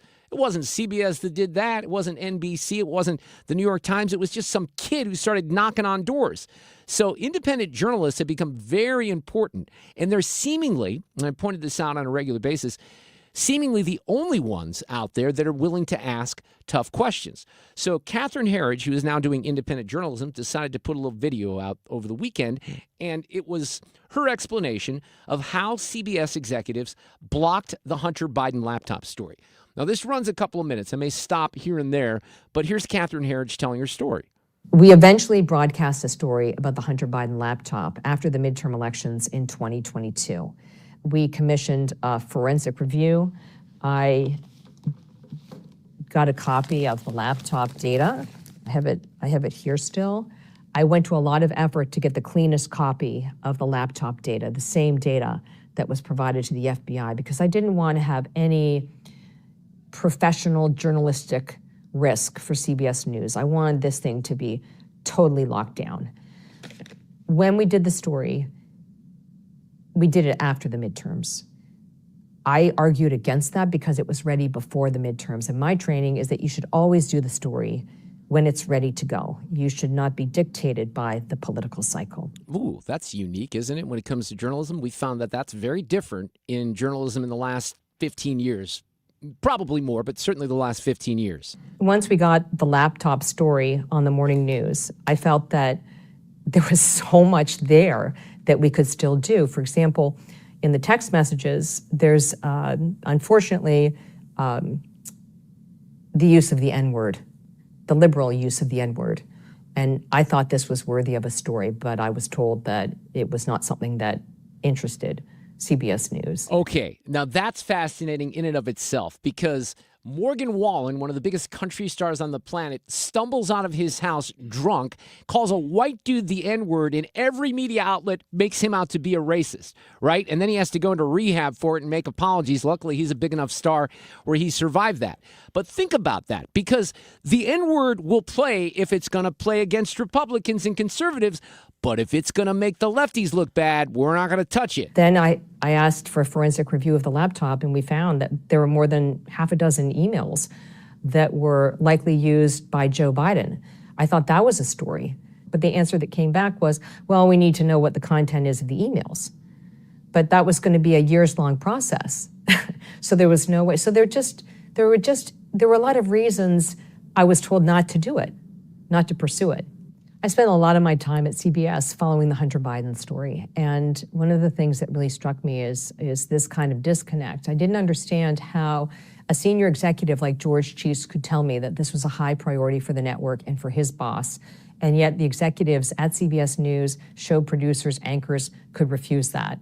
I came to the conclusion that they must have felt that they were more powerful than George Cheeks, which was astonishing to me. I'd never worked at a place where a directive from the top would be so defied. Oh, but see, this is the way it is at CBS News. And I have some real life insight into this because I went to journalism school, was very good friends with a pretty high executive at CBS News who dropped me as a friend when I dared to go online back in 2018 or 2019 and declared that if you have a penis, you're not a woman. Okay, that was, and this is a guy who's gay, but I mean, we were close friends, but I said that on Twitter. He took that as a personal affront, and then he went a step further, Sue. He actually tagged not only CBS News, but KMOX. I was on KMOX at the time. So he tagged, this is a friend of mine. Yeah. He tagged CBS News in the tweet to try to expose me as some bigot or something like that. Well, we haven't spoken since, nor do I ever plan on talking to him.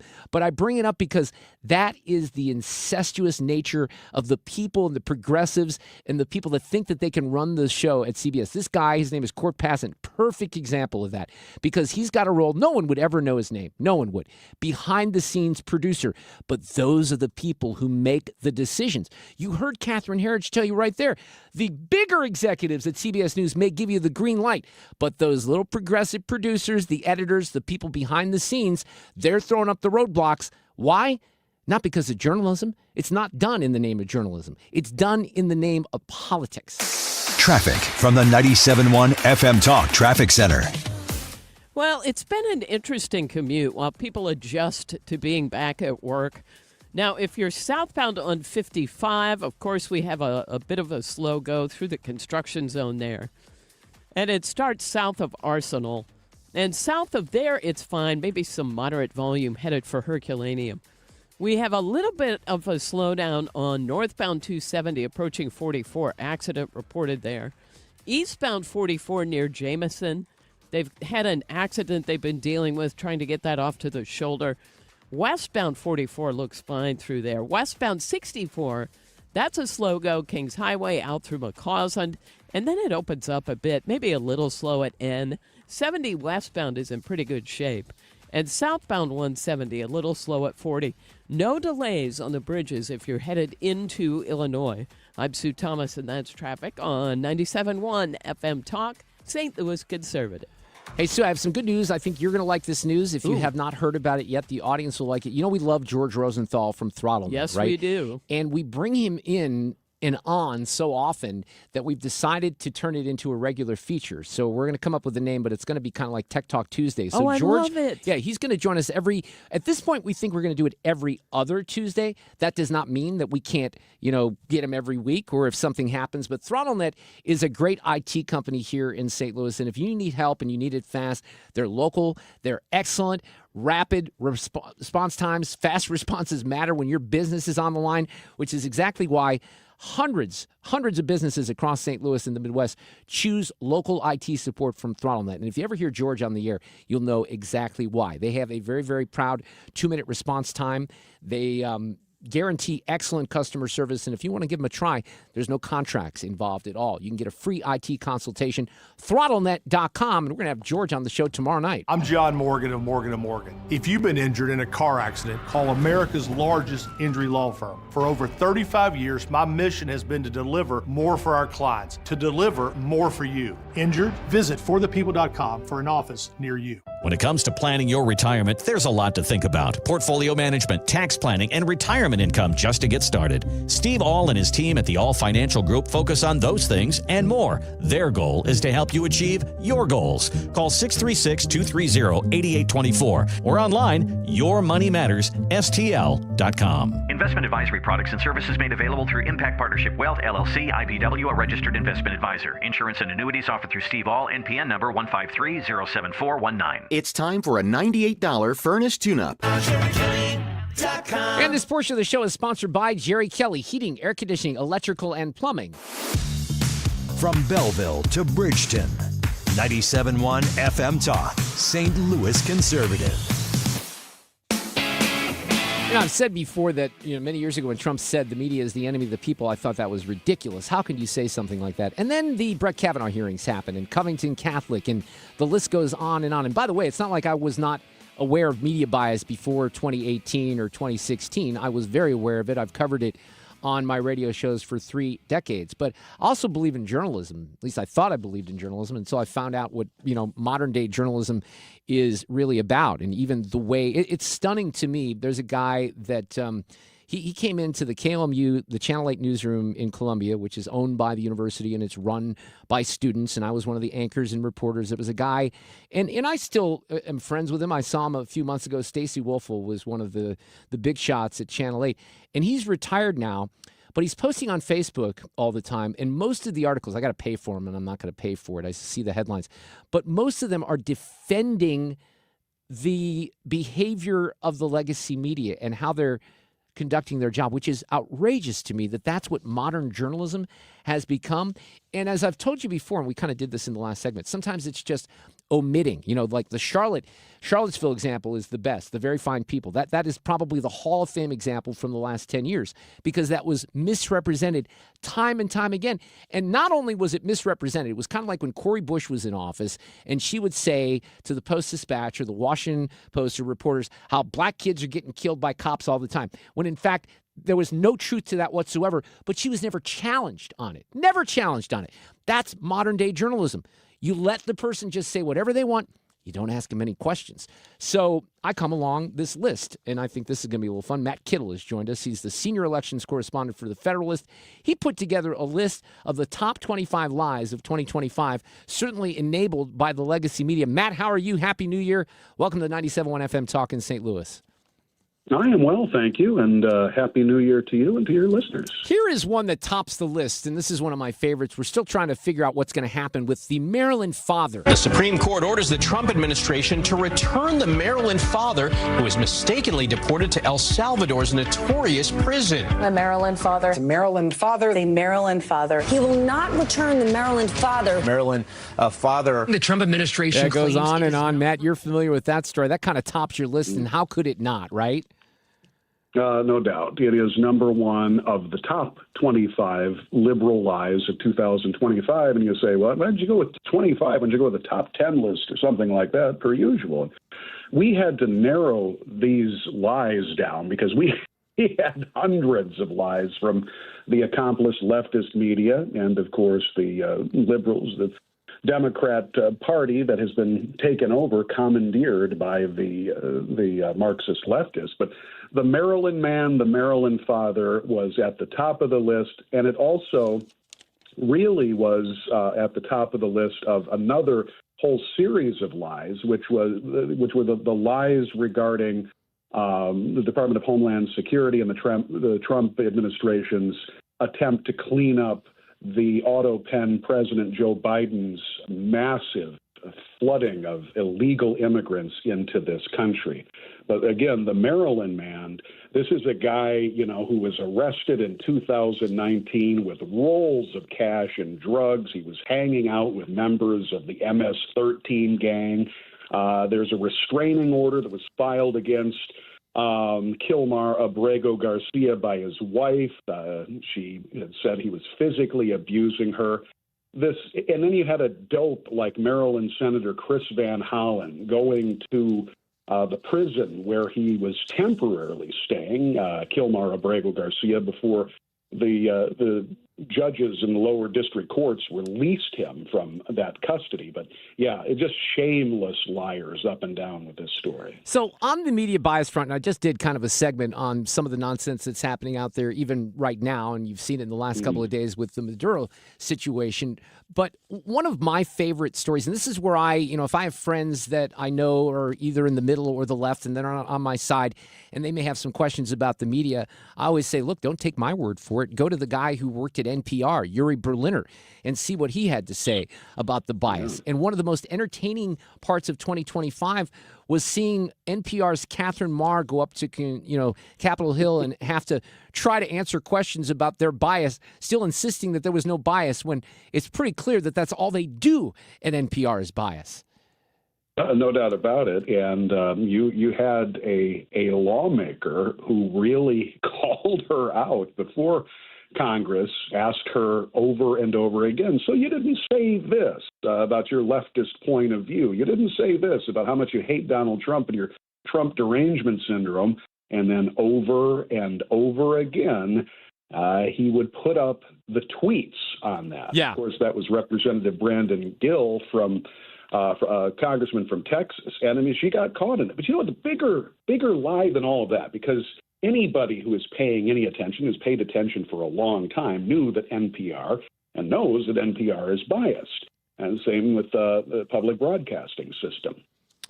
But what was really weird about it is they kept telling us, we don't really get that much taxpayer money. We don't need it. Then when it was taken away from them, then they were the complained, first right? to cry poverty. Yeah. Exactly. Of course. No, it's unbelievable the way that they get away with some of this stuff. And, I know that you highlighted a couple. Sometimes it's this editing that, misrepresents the context of a soundbite or a quote. The BBC got caught in this particular situation a little while ago in 2025, didn't they? They sure did. And this was a lie that dates back a number of years, and we're coming up on the anniversary of the January 6, 2021 riots. Not insurrection, not attempt to overthrow the government. This was a demonstration that was truly mostly peaceful until some in the crowd made it extremely disorderly. But the BBC is now being sued by President Donald Trump for $10 billion because it absolutely lied in a documentary that it produced, saying that Trump was at the Capitol trying to push these people into violence and overthrowing the government. They took out the important part about him saying protest peacefully. But you know what? The BBC wasn't alone in that. We saw that over and over again from, U.S. corporate media, accomplice media, and we certainly saw that played to the hilt in the show trial that was the January 6th committee. One of the other things that really stands out, I think, for Media Lies in 2025 that you highlighted was everything, maybe nearly everything related to ICE. And there were all these reports that would come out about, look at what ICE is doing, or there's a raid at the Home Depot, most of which none of it was true. Maybe there was some staging nearby, but the media couldn't wait to lie about what was happening in those situations. And you have mayors in cities like Chicago, Brandon Johnson and others. We even had a story. Did you see the story today about Hilton Hotels? Yes. So basically saying that if you're now this Hilton's disassociating itself, I guess, with this franchisee, but somebody writing back to members of the government, we will not allow ICE or anyone with immigration control to stay at our hotels, right? So all these things, now will that be reported on by other outlets outside of conservative media? Probably not, right?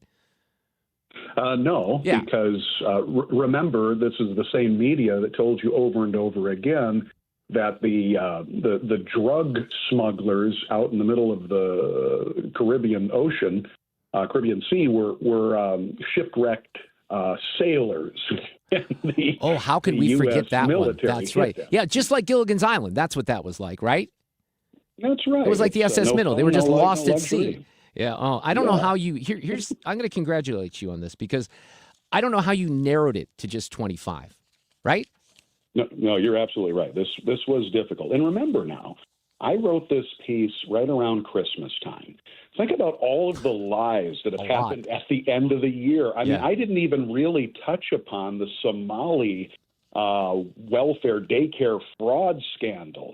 At that time, we didn't know that Tim Walz, good old Governor Tampon Tim Walz of Minnesota, was going to basically be forced to leave his reelection run. But this is a guy who, is going to be called before Congress, and there needs to be some accountability for him. I mean, that's a story. What's happening in the wake of the Maduro, the arrest there, all that we're seeing from the leftist accomplice media, there are many more lies that came from the end of the year that will come into 2020. But Matt, do you have any optimism? And I'm mixed on this. I really am. I love that Barry Weiss is, shaking things up seemingly at CBS News. There's a lot of shaking up that needs to be done. Do you have optimism that some of this stuff is going to start to be kept in better check? I have no optimism at that. I don't think I do either. I will tell you this quickly. I was part of an investigative team at the Federalist. We won the Dow Award. I'm very proud of that in November. And that was for our coverage of the Russia collusion hoax. But I think about how much time went into that and how much work over the years. And you have the New York Times and the Washington Post, places where Barry Weiss used to work, that got Pulitzers for perpetuating that lie. Yeah. And that's just one thing. Now we're coming up on 2026 critical midterms. You can absolutely expect and count on the corporate accomplice media to do everything we've been talking about to either hide the truth, omit the truth, or just tell bold-faced lies because they want Trump out more than anything. And they can't get him in 26, but they can get him if they win the House, and if they have a chance to win the Senate, they'll do that too. Well, here's a good one from, I highlighted this earlier on the show. This is local journalism about the Venezuela thing. So here's an anchor intro to a reporter a couple of nights ago. Tonight, many Venezuelans continue to celebrate the dictator's ousting, while detractors of President Trump continue to call the raid illegal. 5 on your side's Melody Johnson is live on the Tam Avenue overpass, which was packed with protesters hours ago. Matt, packed with protesters. You want to guess how many protesters were there? Take a stab. Just take a stab. Yeah, Pick a number. I'm gonna say a relative handful. 12. Were they able 12 to get or 80 13. people? Yeah, no. 12 13. or 13 people on the bridge. But it was packed with protesters, and they go out and they do that crappy journalism. Unbelievable. Yeah. So local journalism sucks too. Matt Kittle, great to have you on. Thanks for the list. Happy New Year. Appreciate it. You too. All right, take care. Traffic from the 97.1 FM Talk Traffic Center. Well, if you're just headed out, crews are still on the scene of this accident, and it's eastbound 44, kind of between Jameson and Arsenal, and it started in the center lanes, and they've been working to kind of move that off to the right-hand side. It has really caused a delay. Now, westbound 44 is fine. Westbound 6440, some moderate volume, especially at Hampton, and then it opens up. 70 is now in good shape. Northbound 170, a little slow at Airport Road. And let's see, if you're headed into Illinois, we look great on the bridges downtown. I'm Sue Thomas, and that's traffic on 97.1 FM Talk, St. Louis Conservative. This report is sponsored by McKelvey Homes. Hi, I'm Jim Brennan at McKelvey Homes. Have you always wished for a brand new home in an established neighborhood? Select one of our move-in ready custom homes throughout St. Louis, or we will build on your lot. Visit McKelveyhomes.com and move up to McKelvey. So I haven't talked about this yet on the show. I may give you more details tomorrow. I want to talk about Michael's flooring here. I had a conversation with Mike Reynolds because, once again, the puppy has dug a hole into the carpet downstairs. Was it a story circle this time, or was it something else? It's similar to what happened previously, but there is a story. I'm going to tell you, it's kind of gross, but I might share it tomorrow. But so when I called Mike Reynolds today, I'm like, Mike, I got a challenge. I had texted him last week, and I said, this is kind of gross. He goes, just tell me. So I told him, and maybe I'll share the story with the audience tomorrow. But the bottom line is, I said, I'm in a situation, and maybe you are too, in your flooring needs, where do I need to replace everything? Right. Can I repair? Should I go to hard flooring and not carpet? But that's going to screw up my acoustics in my man cave. But here's the great news. Mike and his team are on top of all that. They're going to guide you. You know, one of the things, he shoots straight. Fred will tell you this too, because Fred had some flooding in his home a year and a half ago, and Mike came over, took a look at it, and said, you don't need new carpet, you just need to do this. So they're going to shoot straight with you. If you want to do it on a budget, they can do it on a budget. The hard flooring that we put in 2 bedrooms in my home and in one little area in the basement looks fantastic. It makes me proud every time I look at it. And the team at Michael's Flooring Outlet can make that happen for you. IGotFloor.com. Stay tuned on my holes in the carpeting. I'll fill you in tomorrow. 2026 is an election year, and 97.1 FM Talk will be your home for every twist and turn in the 2026 midterms. 97.1 FM Talk. Keep it here for radio coverage that's 25 years strong. Hey, good morning. You're heading to the airport, right? Yep, thanks for checking. I like the car. How long have you been a rideshare driver? About 3 years now. I really enjoy it. Isn't it hard to make money these days with the price of gas being so high? Not for me. I use Upside, the free app that gives you cash back for every gallon of gas you buy. Wait a minute. Are you saying you actually get real money back when you get gas with the Upside app? Yep, I get real cash back every time I get gas. Does that actually add up to anything? I'll make around $200 to $300. Wow, that's serious extra cash. I'm downloading the Upside app now. Download the free Upside app now to earn real cash back every time you buy gas. Use promo code NEXT for an extra 25 cents per gallon bonus on your first tank. You can cash out anytime right to your bank account, PayPal, or a gift card for Amazon and other brands. Just download the free Upside app and use promo code NEXT for a 25 cents a gallon bonus on your first tank. That's code NEXT.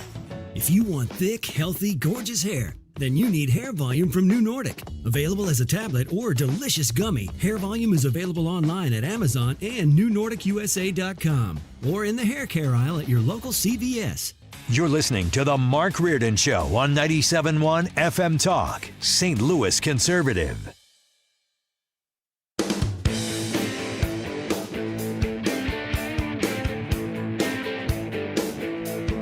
All right, trying to gather the thoughts here for the final segment. You know, when you're off for a couple of weeks and you're not really paying attention to the news cycles, too, sometimes you got to, what's the word, work. Oh, yeah. And think about things. But we've had quite the show today talking about a range of subjects. We'll continue into this week. We have, here's what I will tell you without telling you too much detail. We may have some potential changes on the Reardon Roundtable moving forward into 2026, and I'll share that as the week moves forward. Sometimes that's a good thing. Sometimes that's not a very good thing. Today's story, obviously, a lot about Maduro and his wife being in court and all the carping and the complaining on the part of the left. And the media stuff here really is fascinating to me, the way that this is all playing out, and I can't wait. So this is a little hobby that I have. When I leave the show, I can suggest this for listeners as well. No offense to Jimmy Fallon, but when I leave here at 6, I'll put on Fox and I'll see what Laura's doing. She's probably back from her vacation. They're going to probably talk about Maduro and all this stuff. And then I'll kind of pop onto CNN and see what Aaron Burnett's doing, because it's almost like you live in two different countries altogether with the narrative that you hear on both of those, you know, on Fox versus CNN versus MS Now. You're not hearing, you'd be like, wait a second, are we in the same country? I have no idea what's going on. That's why I brought up this op-ed piece from the Washington Post from Saturday morning, because I couldn't believe that that was actually in the Washington Post, heaping all this praise. And this is why the KSDK story is so reckless and irresponsible. The story that they should have done isn't about 13 protesters on a bridge. The story is, let's see if we can find Venezuelans instead of white guilty people from Webster Groves holding a sign, and talk to them and see how they feel about this and what they really feel. If you did a little work as a reporter, we used to have those people who would have contacts and, you know, call people and do some actual reporting. Maybe you could do the story and it would advance it further. That's what you're supposed to do. That's what Barry Weiss, you know, boy, she got into trouble a couple of weeks ago because she tried to tell the folks at 60 Minutes and Sharon Alfonsi that she wasn't doing that, mainly because Sharon Alfonsi wasn't moving the needle on the story. So there's all kinds of nonsense that goes on behind the scenes, and that's why the Channel 5 thing kind of set me off, just because I'm like, well, how is that a story when you have 13 people on a bridge? It makes no sense whatsoever. All right, I have a really good, I don't know if I have time to do this. I have a good cut of the day that I wanted to focus on, and I'll do that. But listen to this. This is someone, usually it's the nutbags on the left that go up on TikTok and they say things that are ridiculous. But this is actually someone who's a nurse, who's an ER nurse, that's illustrating a great point. Maybe I'll have to use this as audio cut of the day. She's illustrating a great point when it comes to the treatment of trans people in the hospital. Stand by. Playback ready. Now, the audio cut of the day. Okay, so she sort of does this as a phone call, like she's making a fake phone call. You'll get it when you hear what she's doing here. All right, so definitely to rule out your pneumonia, we're going to need a chest x-ray. But prior to that, because it's radiation, we're going to need a pregnancy test. Oh, you're trans? Okay, let me just check the chart. Yes, yeah, I do see you're trans. Sorry about that. It's right here. Let me just call x-ray. Yes, hi, x-ray. Patient XYZ. Yes, I see that you ordered a pregnancy test before their chest x-ray, but this patient is actually trans. Yep. Yeah, I know the current sex says female, but if you look directly below that, it says that their birth sex was male. Yeah, so you see what's happening here. She's trying to illustrate the point that they're still trying to order tests for pregnancy on an x-ray with a biological man who has no ability whatsoever to become pregnant. But it sounds to me, because the rules are such that they are, that you still have to do. Can you even imagine? You talk about healthcare and waste of money in healthcare, that's what we're spending money on, making sure that we can do pregnancy tests on men. And then there's this, just because it was so damn good. Senator Eric Schmidt earlier today. It's crazy. The hypocrisy knows no bounds. And we're discovering, I think, in real time that Trump derangement syndrome isn't just the domestic policy of the Democrats, but is also their foreign policy, evidently. And I'm convinced, Harris, at this point, that if President Trump won the battle against cancer and cured cancer, the Democrats would take the side of cancer. It's totally insane. It is impossible to argue against that based on the climate that we're in right now. Have a great Monday night. I'm going to be lost with no football. I'll try to get through it. We'll get counseled tomorrow, back at 3 tomorrow. Traffic from the 97.1 FM Talk Traffic Center. Well, if you're just now hitting the roads, we still have an incident on eastbound 44. It's approaching Arsenal, and they've had the right lanes blocked. It was an accident that started in the center lanes. But westbound traffic on 70 looks great. 6440 looks fine. 55 is in good shape. There's a little bit of a slowdown southbound 270 at 21. There was an incident there, but other than that, we're good. If you're headed into Illinois, we look great on the bridges downtown. I'm Sue Thomas, and that's traffic on 97.1 FM Talk, St. Louis Conservative.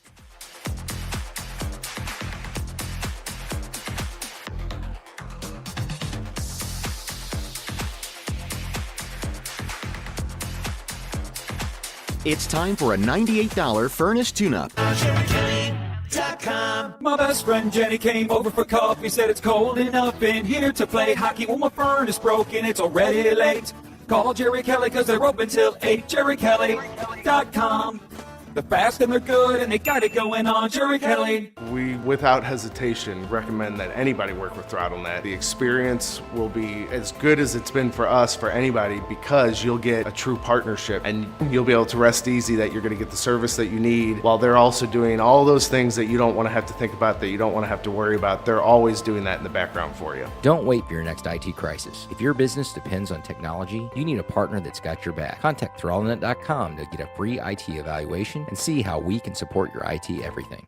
As veterans, we're no strangers to helping others. That's what we were taught, service before self. But we do have one question for the veterans listening. When was the last time you reached out for help? If you or someone you know needs resources, whether it's for stress, finances, employment, or mental health, don't wait. Reach out. Find more information at va.gov/reach. That's va.gov/reach. Brought to you by the United States Department of Veterans Affairs and the Ad Council. It's 2026. Time to get your home zero resified. 3 rooms of carpet clean, starting at just $119, plus a free hallway and 15% off regularly priced services when you mention 97.1 FM Talk. It's ZeroResSTL.com. Annie Fry here. If you're nearing retirement or already retired, call my friends Thomas Helbig and Bob Kershaw with the Retirement Advisory Group. They'll show you how linking to the market is much safer than owning the market for your retirement savings. They are the official financial advisors of my show. Go to retirementkey.com. At St. Jude Children's Research Hospital, we're fighting against childhood cancer every day. At the heart of this battle are our donors. Most of us want to make some type of difference in the lives of others. St. Jude does miraculous work. The fact that no one has to pay, it's a place where everyone is treated as an equal. Everybody is welcome here, and it doesn't matter your religion or what part of the world you're from. All that is taken away. It just gives you some hope. It's just a nice feeling to put your energy into something that really does genuinely make a difference in a child's life. There's just no greater gift.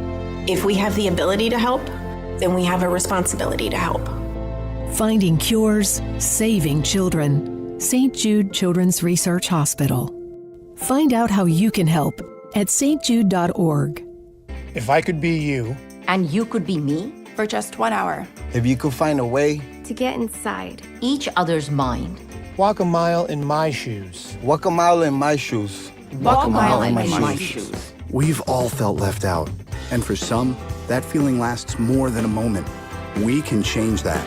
Learn how at belongingbeginswithus.org. Brought to you by the Ad Council. Walk a mile in my shoes. KFTK FM Florissant from the Kaufman Townsley St. Louis's Injury Lawyers Studio. Call 314-777-7777. That's 314-777-7777. He did nothing wrong. I'm Lisa Lacera, Fox News. Deposed Venezuelan President Nicolas Maduro has made his first appearance at a U.S. federal court. Nicolas Maduro and his wife Celia Flores both entered pleas of not guilty during their appearance in a New York City federal court. Maduro is accused of drug trafficking and other crimes. In court, Maduro told the judge he understands the charges against him and that he was, quote, captured, continuing to proclaim his innocence until the judge cut him off, saying that there would be time to argue his case later.